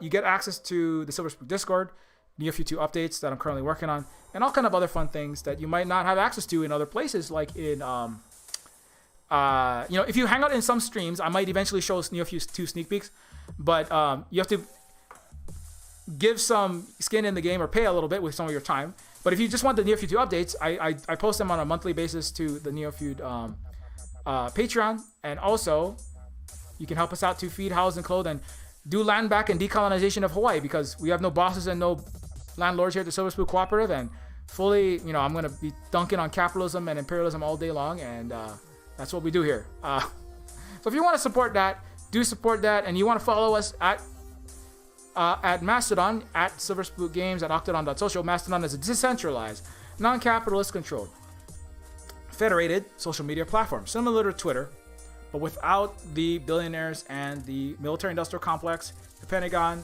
Wall Street, and Silicon Valley, and all your ruling class deciding what you see and don't see. Like Indigenous people when they have big protests and Black Lives Matter. So, however, while we have access to the Death Star satellites, you can also follow at Silver Spook Guy. At Silver Spook Guy is my personal account where I tweet about all kind of political topics and news about the educational streams and such. And also, if you want to, you can follow at Silver Spook Games. Silver Spook Games is minus the E in silver, is the account where I tweet about games related stuff like Neofeud when it goes on sale, Neofeud 2 updates on that, and etc. You can also follow Terminus C. Terminus C is Terminus Cyberstar. Terminus Cyberstar is another game that I'm currently working on. Mostly the rest of the team. This is Neofeud and Neofeud 2 are mostly mostly me working on that. But Terminus Cyberstar is a game that is a small team of folks. I am the content director and lead writer. It's a low-poly cyberpunk immersive sim like Deus Ex System Shock, like Cyberpunk 2077, cyberpunk themed, not the franchise, cyberpunk themed RPG type of game in 3D, with all the Silver Spook politics, trying to be more actually radical left politics, not made by a giant capitalist corporation that is exploiting and horribly harming its programmers, writers, artists, musicians, and voice actors. Speaking of harm, there's much healing to be done between the CD Projekt Red 100-hour exploited employees that got mental and physical health problems because of them, on top of being horribly exploited to make a cyberpunk game that criticizes capitalism. So much for that. So anyways, also transphobic company. So, but Terminus Cyberstar is a game that is like that, but it's not lower level of production value, because we don't have thousands of people working on it. Although less bugs than Cyberpunk 2077. I mean, I've played some of it. But from what I've seen, it's at least a lot less buggy and broken, and you don't have to drop your graphics processor to a level of a 2000 Windows XP, shit potato book. So anyways, Terminus Cyberstar is also a game that centers a homeless, illegal immigrant, survivor from ICE, Immigration and Customs Enforcement and U.S. Border Patrol style oppression of non-white peoples in the concentration camps that Biden still has open, by the way. And this game is an escapee from one of those who's trying to survive and not get caught by police, by CBP and ICE, and not get killed, and while trying to not starve under horrific capitalism in a tent city. You start off in a literal tent city, and trying not to get caught by robotic police as well as humanoid. And one of my favorite missions is called Universal Death Care. So, trying to survive American-style universal death care and universal wealth extraction, which passes as the privatized American healthcare system. So anyway, if that sounds interesting, do check out Terminus Cyberstar. Terminus Cyberstar is on here at Terminus C. You can also follow you can join the Discord. Finally, thank you so much to all these cool, awesome, good people on the list. I gotta add my good friend, Dr. Chris Patterson.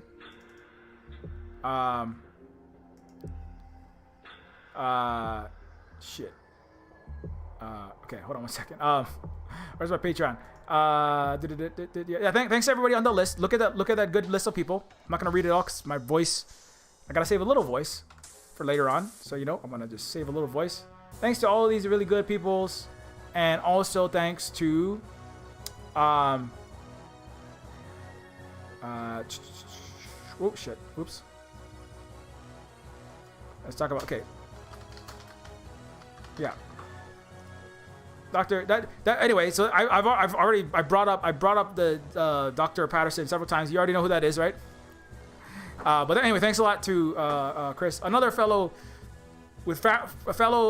person with family in Hawaii, including Big Island and in Oahu. We both have. I mean, I'm from and have family, but Chris has been to and has a lot of family in Hawaii as well. So yeah. Good to have you there. Thanks everybody. Until next time, keep your mirror shades polished. Be excellent to each other. And let's have advanced indigenous healed civilization, and one day we'll all be able to call ourselves that, but it will take much work. And so I really hope, go forth and ho'oponopono with everybody around you, inside of your movements and outside, and nation to nation, people to people, and internationally. And anyways, don't forget, we'll be back at 7 p.m. Pacific time on the Luna Oi channel for the indigenous panel on decolonization and land back with indigenous people from around the world. Right? So don't forget, this is happening at this one, 7 p.m. Pacific time on the not on this channel, on the Luna Oi YouTube and Twitch channels. All right, aloha. Where's the off button? I'm always trying to dismount, but I can't do it. I can't. I'm always missing the off button when I need it. Anyway.